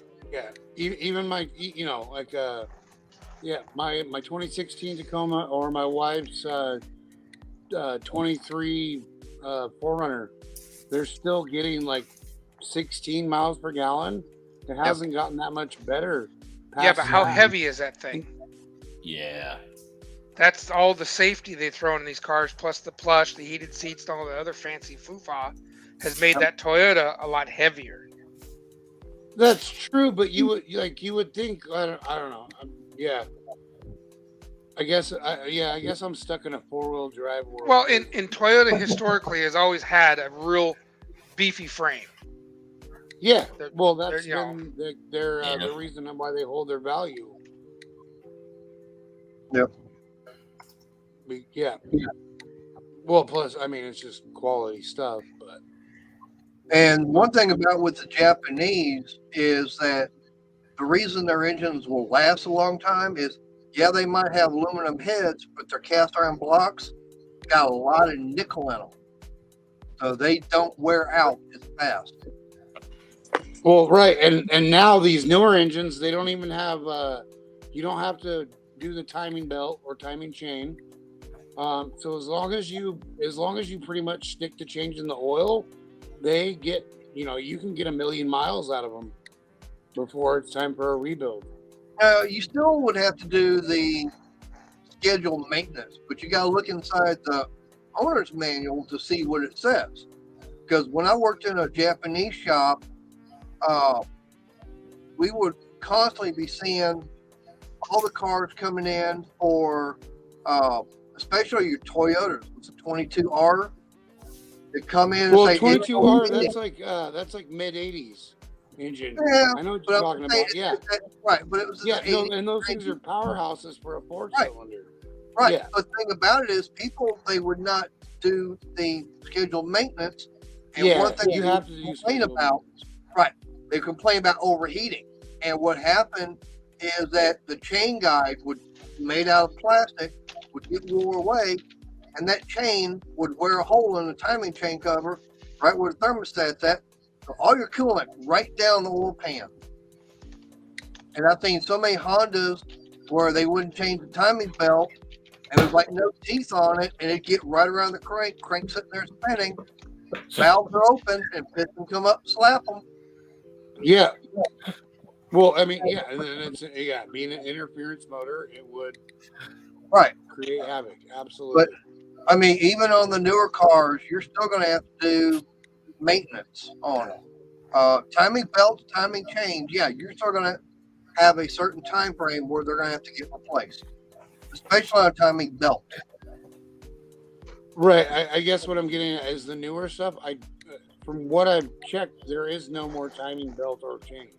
It's all gear driven, I believe. No, they still got timing belts and chains on them, as far as I know. I haven't worked on one of the newer ones lately. Fair enough. So who's the one that said it 22RE was a powerhouse? It's not a powerhouse. It's for a straight 4-cylinder, it packs a punch. Yep. Well, now I mean, but it is literally just a straight 4, though. I mean, they were powerful engines. I don't know. We were running small block Chevys with the 2300 The winner right there. Mustang too. So I'm just wondering what a powerhouse was. Am I the only one that saw this comment here? Oh no! I saw one with fire. I don't think it's mean. I know he's just joking around, Mater. I just thought it was hilarious leading left. How about me doing this number? Yeah. Hey, not just at NASCAR. When I go out to my local dirt track, to me, that's where stock car racing is only found out now. I agree with that. We don't even have restrictor plates out there. Matter of fact, we got Devil's Bowl. I went out there, and that's a half-mile dirt track. When they were qualifying for the American Sprint Car Series, they had a guy who had the fastest time of 28 seconds on a half-mile track. Ooh, that's moving on dirt. And, I think they said about 129 miles an hour. Holy smokes. You said it was a Ford? No, it was a sprint, the American Sprint Car Series, and they're running. I think they're running a Chevy 350 in that class, but it's a crate engine. It's a GM crate engine is what they're running. Like 900 horsepower and weighs 400 pounds. I think weight on them is about 1,200 pounds. Oh, really? Yeah. That's bigger than I would for sprint. Right. Now, your Outlaws, you can run a I think a 410. Mark's Oh, a that's good dude if you guys aren't following him.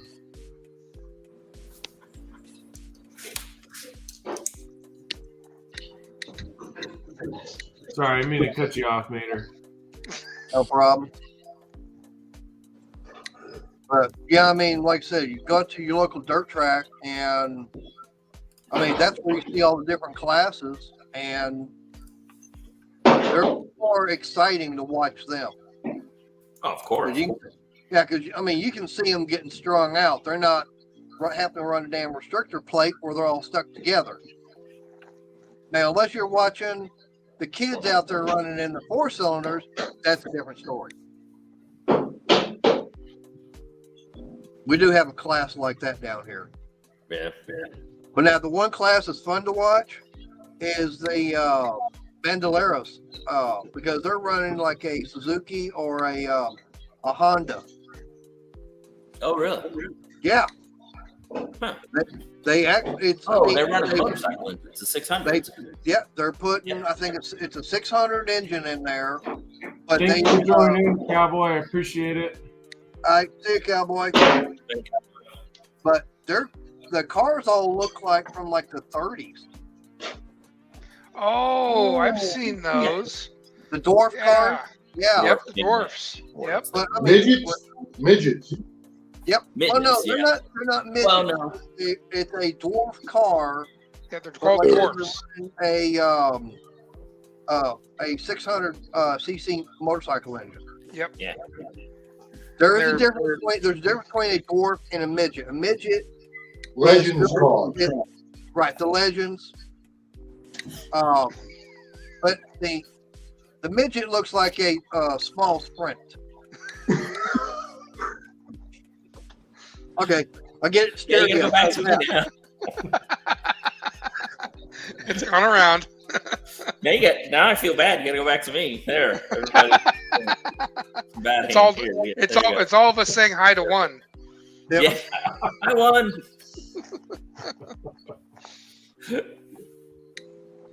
No, they had the dwarf thing. They brought it up here. I see one of the Portland swap meets. They're starting a new circuit because we have several dirt tracks here. Banks.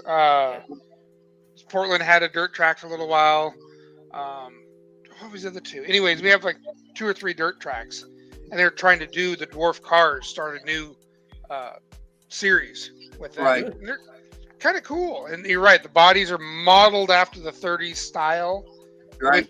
Yep, the motorcycle engines. Yep. And I tell you, it sounds like a whole bunch of angry bees out there when they're going. I mean, you think it's like, man, where's all these bees at? It sounds so weird. But they haul ass. They're not slow either. 120 horsepower. Oh yeah. And the thing about it is, you would not expect guys the size of Ollie climbing out of one.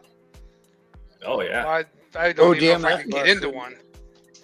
That does not look factory.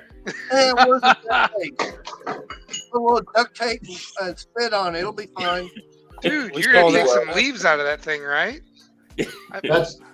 That's taking your car off of the trailer at 2 a.m, not looking at what you're doing, and having the dry shaft hanging down off the tail shaft of your tranny, hitting the ledge of the trailer before the ramps.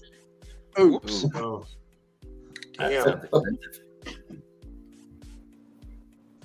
Oh, Rusty Iron's in here. What's up, brother? Those hey Rusty. Another Washington guy. Those 600cc motors, they put them in mini sprints also. Yeah, they we sold so many sprockets for those things. Yeah, that's one that they will run up in Oklahoma at Tulsa for the Chili Bowl. Oh yeah, that's right. Yeah. Yep. We have. I mean, way here. They run some big events here. Yeah, and what it is. Those are basically they're mini sprint cars. It's the same. They look like the regular sprints. Of course, around here, my local tracks, we get them. We have what's called 305. Yeah, 305 sprints. Right, and it's just your entry level, sprint car, and you're only allowed a 305 Chevy Crate engine. That's all you can run. And then they've come up with a couple of other classes or divisions of the sprint car. But the next step up would be your American Sprint Car Series, and then you've got the Outlaws. The American Sprint cars are 410s, right? No, they're 360 on those. Oh, okay. So the Outlaws are 410. Oh, okay. All right. Yeah, and those actually started here at Junior Mopar Nut. Yep. See you later. Mopar Nut. But Devil's Bowl Speedway is where the Outlaw started at, and that's that half-mile track I'm talking about. Oh, yeah. And those guys will fly. Those guys will yeah. do 100, 150, 160 on that half-mile track. If you show me a NASCAR guy who could get out there on a half-mile, say, Martinsville or Bristol, and do that kind of speed. Kyle Larson in the sprint car. Yeah. Well, wait a minute. Hold on. You can do that kind of speed. Just use the walls. They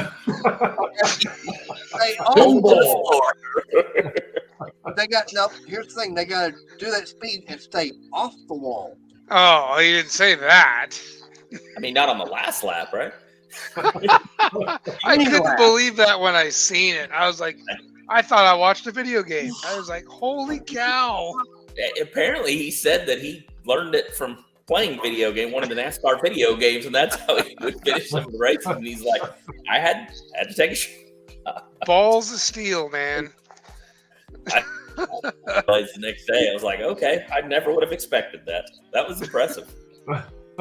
Yeah, I've seen. I hear everybody talking about that. Now, I have not been watching NASCAR the past probably 4 years since Dodge got backed out of it. I really haven't been keeping up with NASCAR. I don't either, but that race made the headlines.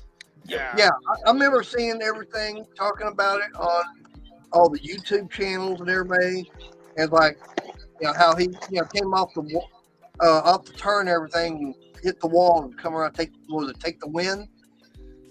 No, he passed somebody or a couple people to make it into the race for the chase thing or something. Okay.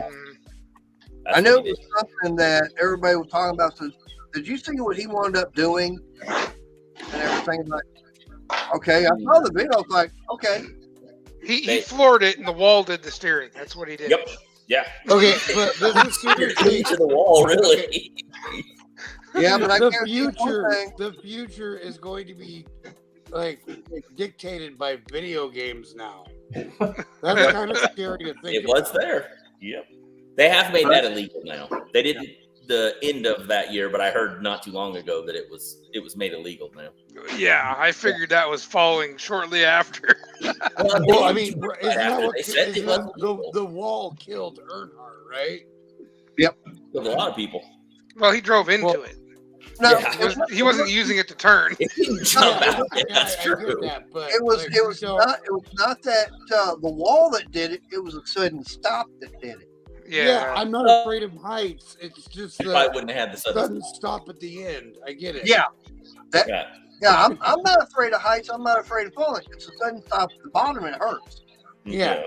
Wasn't Earnhardt's accident the one that came up with the Hans device? Yep. Yeah. Okay, that's what I thought. They were already around, if I remember correctly, but they weren't used. Yeah, they were around. They weren't the next weekend. Yep. It was shortly afterwards. It was mandatory. Yeah. And what is the Hans device? Head and neck support. It's that big cushion you see under the helmet. It sits on their shoulders. Around the neck and everything. Yeah. Oh, it stops your head. Right. It's strapped. Going too far back or too far forward, which causes the basal spinal fracture, which is what a lot of racers have done. Because you got those two straps that go from the back of that to the actual helmet, which keeps the helmet, letting the head and everything go so far forward. Yeah. But yeah, those were around about 2 years prior to Earnhardt's accident. Yeah, weren't they even using them in the NFL at that point too? No. They don't use them in the NFL. I want to It's say good. monster trucks, but I can't swear to it. Or I don't know. I've seen them somewhere. It just I They was use gonna it in say- all sorts of stuff Oh, now, yeah. and there's even motorcycle dirt bike versions of it. well, Oh, I yeah. meant okay. Yeah, I know I seen it somewhere before Earnhardt. Right. Oh yeah. Yeah. I mean, they were in, so it wouldn't surprise me if they were in the monster trucks. Yeah. They probably yeah. were. Now they are. Almost any of your motorsports are going to have them required. Yeah, any sanctioned event, big stuff is definitely going to have them. So, yep. Apparently they work. So, Yep. But I mean, he had all sorts of failures in that wreck. So yeah, the Hans may have saved him, but there's no guarantee on that. There's no guarantee in anything. Well, not just that, but he had multiple other injuries from the seat wasn't mounted like it was supposed to be. He wore the 3/4 helmet and hit the steering wheel, and there was a bunch of other things. So, yeah, that definitely, would have helped, but it may not have made a difference with it. Of course, if you look at the history of any motorsport, anytime you had a tragedy where a driver lost their life, they looked at what caused it. And if you'll notice, oh, well, the car rolled over on top of him, so now we got to put a roll cage in. Yeah. Well, he didn't have, the car caught on fire and he burnt, so now you got to have fireproof clothing. I mean, Just after every incident that happened, they said, okay, we could have prevented this if this was in the car. yeah, but the problem that's is what they've done. NASCAR is reactive, not proactive. So all of Right. Earnhardt hit the wall and died. Oh, well, let's make safer barriers then so they don't hit the wall. Why didn't you do that before? That was already around. There was some technology in that sense with safer Yeah. barriers. But the Hans device, people are already using them. Why wasn't that mandatory until someone died? And that's, Well, it's just like for me, when I was dirt track racing, okay, I'd go out there wearing this shirt, my blue jeans, and the only safety equipment was my helmet yeah. and my seatbelt. That was it. We didn't have to wear a fireproof suit. Now Yeah. you go out there, every single class, no, you got to have from head to toe. Yeah. I saw some old highlights from the Indy 500 not that long ago. It's the month of May, that's coming up. And the guys were climbing out of the cars with like dress pants and dress shoes on, with like regular type work shirts from like the 50s and stuff with it, and this little half-ish helmet that they wore. Half of them were half the ones walking around. They weren't even strapped after they got out of the cars and stuff. Yeah, just crazy. And you can see some of the old NASCAR races where the drivers were smoking in the car. Oh, yeah. Open face helmets. You see the cigarette in the can. And Yeah. or they pull up for the pits and everything, and they'd be talking and go, Oh, that Dick Trickle into the 90s had a cigarette lighter installed in his car so that during cautions he could have a cigarette. He 100% did. Yep. Yeah, Now and every ain't car, he's in there smoking. and you ain't gonna find that nowadays. Oh, no. They'd be going, you're parking it. Well, that's too much weight in the car anyways. You can't add a cigarette lighter. Oh yeah, that'll put you at the back of the pack now. Exactly. Yeah. They don't even paint their cars anymore. They wrap them in vinyl to save weight. So, And there's nothing stock about a stock car anymore. yeah. I mean, Hadn't been for a long time. they're all cookie cutters. I mean, it's the same body, different graphics on there, and different drivetrain. That's about it. Yep. And I miss the old days when you actually went down to the dealership and got the car, or went to the factory, got it off the assembly line, you took it back, and then you modified it for racing. That's why Well, that stopped in the late '90s when they went to front wheel drive, oh, absolutely. Yeah. which pissed me off because they allowed, what was it? Was it the Caprice? What one went for front wheel drive and they allowed it to run? Well, the Lumina.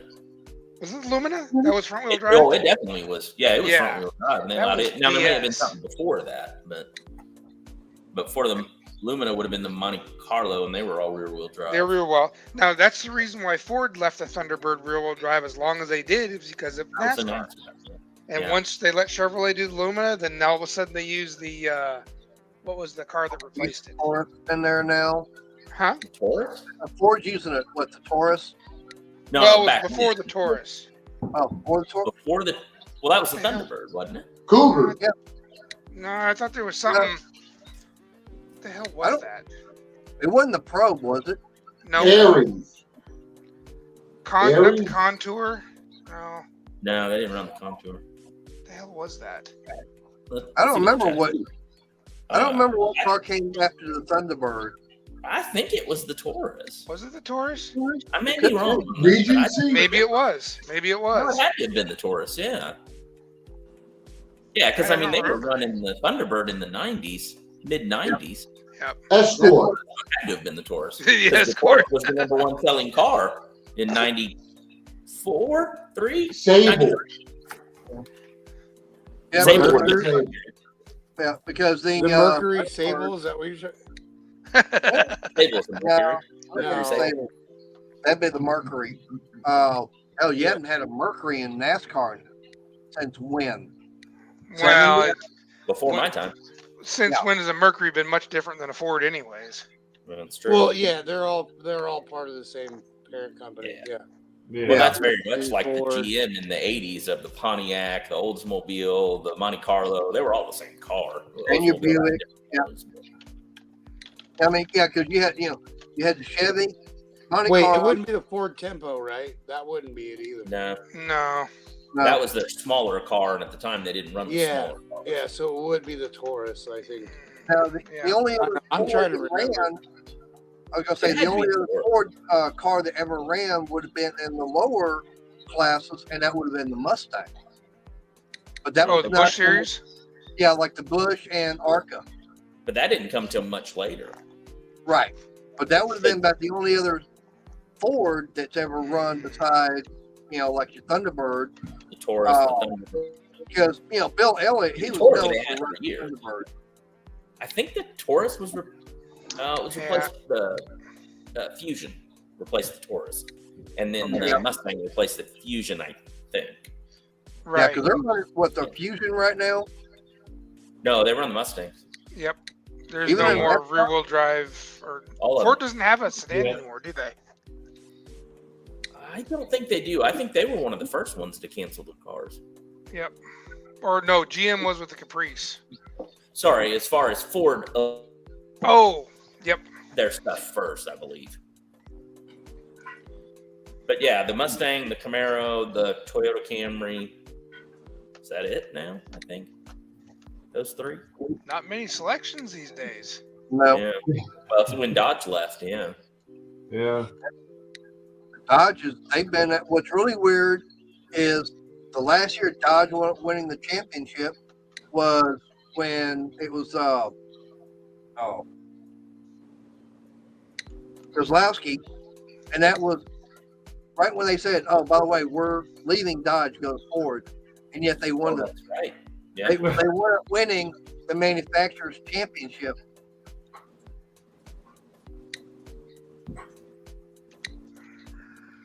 Crown Okay, Vic was the last Ford rear-wheel drive car. I didn't realize that. Makes sense. What was that? What was that? The Liberty's Garage said that the Crown Vic was the last Ford rear-wheel drive car. I didn't realize, but that makes sense. They carried them longer because of the police stuff, didn't they? Yep, till 2014 or 11. Really? Yeah, it That's was the way I for the only Crown available to. Yeah, it was only available to cities and counties and stuff. The Gotcha. public couldn't buy it. But would have been like 07, 08, something like that when it was stopped. 14. Around in there. Yeah, for the public, it was 07, 08, right around there. Police, you could last buy one. It was either 11 or 14. I can't remember which. Because we ended up switching over to the Dodge Chargers. At Oh, yeah. work. Yeah. Yeah. That would make sense that time, yeah. And believe me, when the cops got the Chargers here, they were stacking them up left and right. Oh, yeah. they had got their hands on a couple of them, and it wasn't but a week, and they had the thing on its lid upside down at the end of on the outside of town. Oh, yeah. Idiots. Freaking idiots. I guess that's how you find the limitations, I suppose. Oh, I was going to say, you ought to see all the Dallas Sheriff and Dallas police cars that have been totaled out that I can go buy at auction for like $200-300. Then you go to the auction, yeah. Yeah, Mm-hmm. go to the auction, and every now and then they'll have their motorcycles go up and everything. But man, they are hard on. I mean, I was looking at one and say, yeah, I can get it for like $500. I'm going, I can pick up a Harley Davidson police bike for $500. Yeah, I'll be jumping all over that. I buy that all day long, every day. Yeah, he said, but the only thing is, you better yank the motor and training and have them rebuilt because they are hard on them. I am selling it for parts no matter what, so I don't care. Yeah. It's $500 in the wheels alone. Oh, yeah. But, I mean, hell, you can sell the frames, the saddlebags, tour pack, the fairing on it. Yeah. I have no interest in that, but yeah. Our cops use the BMWs.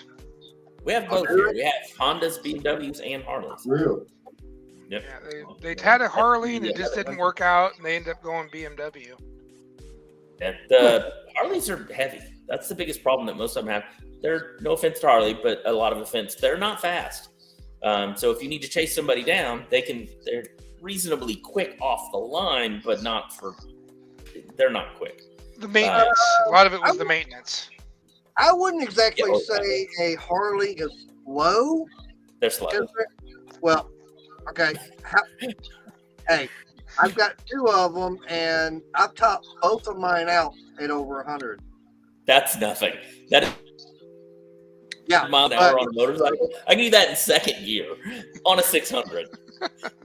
Yeah, I but mean, how about? nothing. Yeah, but one of my Harleys is a trike.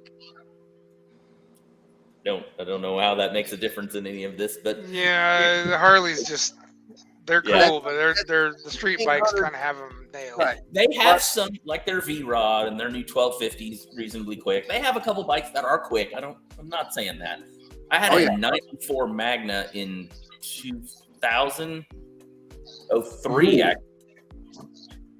A Magna 750 that was faster than any Harley made at the time. And that was in like 2000. And it was a 94 Magna 750. And it was faster than any Harley made at the time. That wasn't their big bike. That was just the 750. Harleys are slow. Oh, yeah. In comparison as motorcycles. Oh, yeah. But now there is... They have drag bikes. They have all that are very quick. Oh, yeah. Well, there's one thing that the police bikes, no matter who they've got one thing that makes them faster than any car out there. That's the radio. You can't outrun the radio. The training and stuff that they go through is insane. Watching the police, and it doesn't matter if they're on the Harleys, the BMWs. I've seen all of those with the training stuff they do. Their maneuverability is insane. You know what's faster than the radio, Mater? Politics, because they've managed to use politics to keep the radio from beating the criminals. Yeah, that's true. Well, true. Yeah. They told our cops not to chase anybody. You got to be kidding. Nope. Wait, no, that's in Arkansas. Portland. It's not like that here in Texas. I mean, they've gone after someone doing about 120 on the toll road. Now, it didn't last long because they realized once the criminals figured out they couldn't get chased, how much faster shit was getting stolen and how many banks were getting robbed. So then they reversed back on what they had originally said. And then they're like, okay, well, now you can chase them. And they had stipulations set up. It was bad. Like I said, it's been like the Wild Wild West out here. Yeah. Just crazy. We had back early 2000, something like that. We had a law here, it's a law, but an unstated rule with the police that over 100 miles an hour, they could not chase. Safety reasons. But that's not the case anymore. Yeah. Yeah. Yeah, now they you do that. Arkansas State Police Pursuit on YouTube, and they'll all be new stuff. Yeah, they do the same thing here. It depends upon the traffic, whether or not it's going to jeopardize, civilians' lives. So they'll back off, but they will be constantly keeping an eye on them. And of course, they're going to be having the chopper up there watching them and giving directions. Yeah, that's a race boat. That's like a hydroplane race boat. Oh yeah, look at that. Yep. That looks nice. Yeah. Hopefully it'll be out in the water in the next week. Really? That's awesome. What's the power plant in it? A Black Max Mercury V6. Ooh. Oh yeah. Oh, wow. Yeah, I just fool around with the outboards. It's 4 bolts and 2 cables, and I take it on and off in 4 hours. I can throw one on and take the other off Wow. if What's it goes the wrong. What's the horsepower on that thing? 150. Holy crap. On that boat? What the hell's a Yeah. boat? Yeah, I was gonna say 150 horse for how heavy of a boat? 700 pounds. Oh, that'd make it move for sure. That is crazy. Is it actually a race boat or is it just a have fun boat? It's one of 10 made in 1985 as a promotional for the company Centurion, Ski Centurion, if you heard of them. Back in the 80s when it was big to have those things and race them, and they had all that stuff going on. Yeah. And they made 10 as a promotional and gave them to the top selling dealers in the country. And that's one of them. It's either one of 10 or one of 100. One of those two. Still pretty awesome. Either way. That And if looks like you- a nice looking boat. Thank you. If you think about it, only a few of them have survived this long because they probably made them center console, which that one wasn't and isn't, and raced them and crashed them. And they're not here anymore. Yeah. I don't know. I just thought you'd like that, so I walked out there for a second. I'm on 2%, 3% still. Any of you guys going to the No Name Nationals? Yup. I'm Maybe. going to try to show up there. It is. Even if you come on, Bryce, do it. You know you want to. Even if you don't bring a car to race and just hang out, it is such a blast. And I'm a motorcycle guy, and I didn't get nearly the exposure as far as that when it was very much a car show thing. But we still had an absolute blast, and I'm looking forward to going back this year with that 113 bike right behind me. If I win, I would probably just fly there versus driving. Find somebody. Mob the LTD. I mean, I Yeah. could probably make it. I mean, but- come on. Mongrels drove a brand new built 67, I think it was, Mustang, all the way down here for the Volvo build to be here a week. You could easily take that thing out to there and hang out. Well, you know? Now notice, Bryce, he drove a Mustang and not a Pontiac down to the build. Make a note of that. And if Mongrels, if you're watching, I'm making a note of that. I would just from a time perspective, I would rather have an extra day there than on the road. You know what I mean? Definitely recommend that. Yeah. I'll rent a car. I'll rent something cool. Well, say if you could just fly up and find some camping gear or something, you don't even need a car. You just have somebody pick you up at the airport, take you to the track, Yeah. and just camp the track all weekend. Camp in the track. That'd be cool. Yeah. I paid $83 to compete.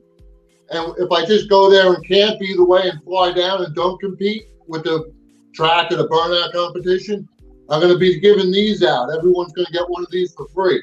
They're all can covers. If you go to an event, it doesn't let you have to drink any drinking. And you slide this over, and all of a sudden you got Dr. Pep Pep. This is what everyone's walking around at work with Dr. Pep Pep. Oh no, Dr. Purper. There's no That's drinking awesome. at No Name Nationals while the racing is going on. Just remember that. Oh, you can't do it anyway? Not while the racing is going on, no. Oh, that's no good. They ask people not to do it during the race. I'll be causing havoc. Respectful and everything. So, But everyone gets one of these for free if they see me. Yeah. I'm glad you. I just poured tequila in a cup and I'm good to go. I ran out earlier. So. Yeah, if you guys get a chance, like I said, it's worth just to fly into No Name Nationals and just hang out with everybody and meet all of the people that you watch on YouTube And even if you don't know anybody there and you aren't interested in meeting anybody, it's just a great event. I mean, it was a lot of fun. I camped last year, and I'll definitely camp again this year. How much do you want to do vacation and enjoy it? I didn't hear you. What's it cost as far as being like a spectator? I don't remember. It's not that expensive. I don't remember though. They have. I think it's on their website. I haven't looked yet this year, but I think it was like $20 or $30 for the whole weekend. That's not bad. No, it was for a spectator with it. So, Wait, hold on. So the NNN is for No Name National. yes. Yeah. Yep. Oh, I for some reason I thought it was No Nut November. Yeah, exactly. Yes. What the hell? Which is weird because it's in September, and that makes no sense. Yeah, but I still refrained from masturbating for a month, and it was Yeah, exactly. That's. Hey, there you go. That's from Roadkill Custom Site. Yeah. Yeah. I'm sorry, I had to. That was... It was good. I think of it all the time when I see it. I'm just saying. So. I would have come up with a different name because of that, but you know. Forgive me. My inner troll comes out from time to time. Oh, I'm so censored on here. Yeah. Oh, what do you got down there, Bryce? What was? Oh, Oh! Is solar worth it? Dude. That's a good question. Used car costs less than new. Well, That's how they're paying for this thing. yeah, exactly. Well, that's Roadkill Custom Site. No Name National. Okay. I was just trying to. I was trying to find the cost thing for them. It might have been on there, but I'm not sure. I'll look some more at it. I just know I'm going this year, so whatever it costs, I'm going to pay to go. And I pay to go as a participant, so I can go down the track once or twice, even if I don't have anybody to race. But it's just helping support and all of that kind of stuff. It's just worth it. It's all what, bracket racing? They have a couple different things. Wrong because I'm not the car guy, but 12, 10, 2.5 tire race they did. They had bracket, call out racing. That might be 10, 12, 2.5. I don't know. I don't remember that. But they have a couple different deals that they do with the racing. They have a burnout competition. Like I said, a lot of it is they do have a full bracket that they run. It was actually a 2-day, I think, on the brackets. And then monkey bikes, little Coleman 100. There's a bunch of rules to try and keep those as slow as possible with it. Literally, the people get on when the light goes green on the bike to try and get it to go faster. That's how quick they are. I'm trying to remember what else there is. It's just a party the whole weekend, basically. there's a bunch of videos up of it still, isn't there? Oh yeah. Yeah, check them out. There's I know it was the first year, and some of the videos a little, because they're kind of remote too. So a lot of people had a hard time with the live stream part. Yeah. But I watched them, and they had a great time. The biggest complaint that I had, which is why I didn't do any live stream, they played music most of the time, and I didn't want to take any chance. I know a lot of people did and didn't care about it and stuff, but I just wasn't willing to get a strike for copyright stuff. Right. But like I said, it was an awesome time, and even if I don't go down the track at all, if that bike doesn't make it there, I'm still going and having a good time. So actually, I took both of those bikes last year. The older one, that one was my pit bike. I rode it all around the pits. So, and then the other one was the race bike. So I got videos on my channel taking that down. I think I did 3 time passes. Did like two practice, I think, something like that. So, but it was a good time. It was great. I'm running out of steam. Yeah, I was going to say, thanks to everybody here tonight. I actually went over 500, so now I qualified to where I should be able to go to it. That's right. Yep. And I appreciate that.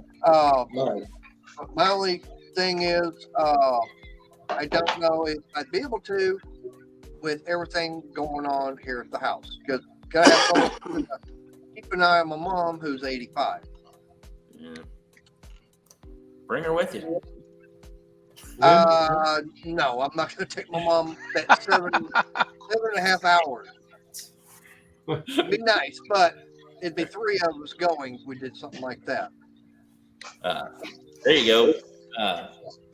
Big Block said it in the comments. They do bracket races, heads up call outs, 10-5, burnout competition.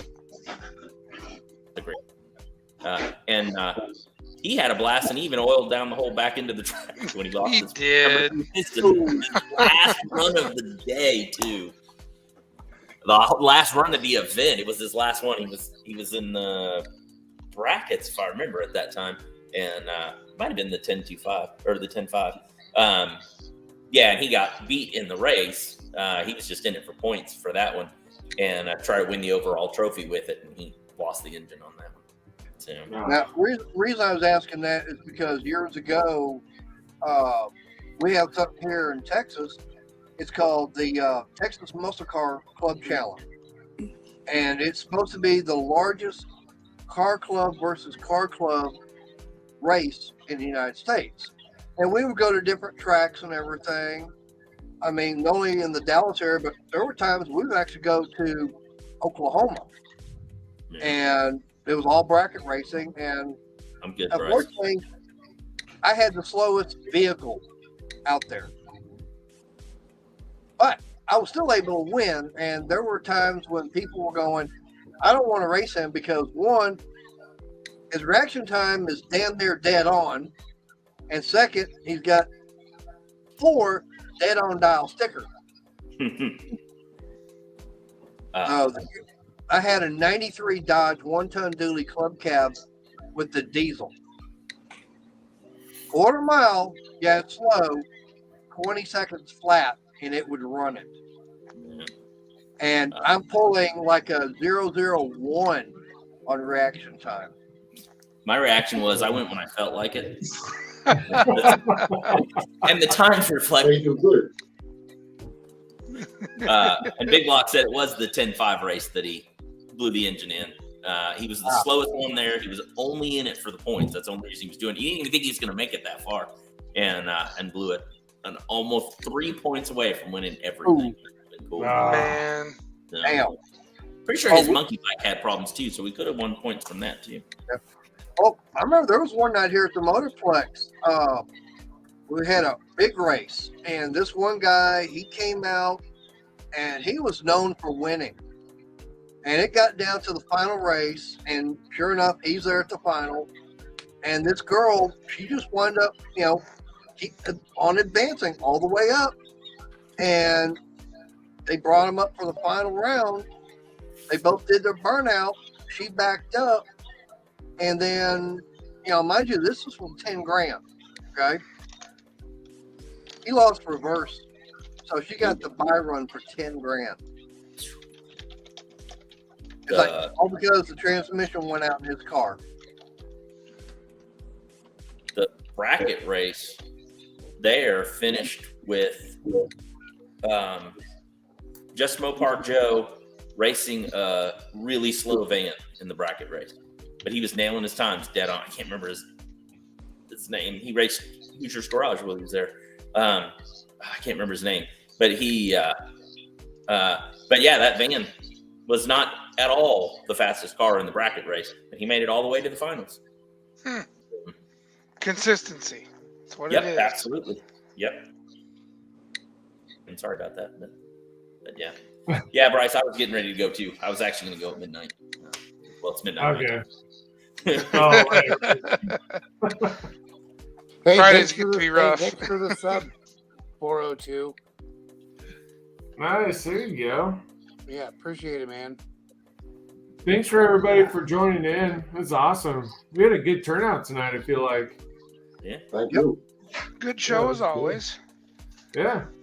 It was cool. We got 113 on there and Hoosier too. I got a point. I think I got 2 points. You did good. You did good. Yeah. About to get you back on again. I will. Yeah. I really did. I enjoyed it. I really appreciate you letting me come on. That's Nice. great. Awesome. Had a great time. Well, if everyone's cool, then I'm gonna end the live so we can all go do whatever. But I appreciate everybody.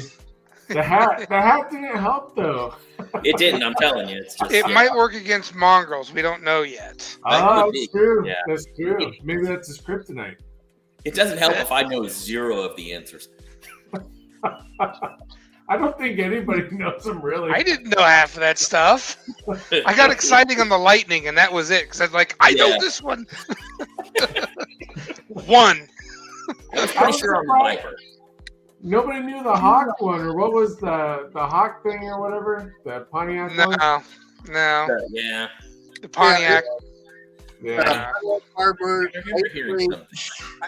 I kind of cheated. I Googled. It was like a L98 engine that they ported and polished. And the aluminum drive shaft. They even had a roll bar in it. Really? So wasn't supercharged or nothing? Nope. Oh, I thought it was actually turboed. Actually, when you were saying supercharged turbo, I was like, Yeah. oh, it was turbo. I guess not. I guess okay. it was an adder. Here's my one real question from the whole night: did the 454 SS actually come out before the Lightning? Did it really? I didn't realize that. Yep. I think the SS was 91, 90 or 91, if I remember right. It was a couple of years earlier. But you gotta remember, the 454 was not a powerhouse then either. It was basically just a big block shoved into the truck. Yep. No, they didn't really have it turned up at all. Yeah. But it was an subsequent years they did. But yeah, I didn't think that body style came out until like 92 or something like that. So that's why I wasn't sure on the. And I didn't think it was the first year they did it, but I could be wrong. I probably 88 was the first year of that OBS. Yeah. Well, yeah, I guess that They would make sold sense. both. What was Both that? styles they sold. Yeah, in 88, right? Yeah. Starting 88, both. Yeah. Yeah. I forgot about that. Yeah. But the grill was different. I think they changed the grill by 92, 91, somewhere around Okay, there. maybe that's what I'm thinking. Yep. Then. Okay. Yeah. Anyways, it's a good night. Thank you guys for having me. I appreciate it. Thank you guys. Appreciate everybody. Yeah. I appreciate you having me up.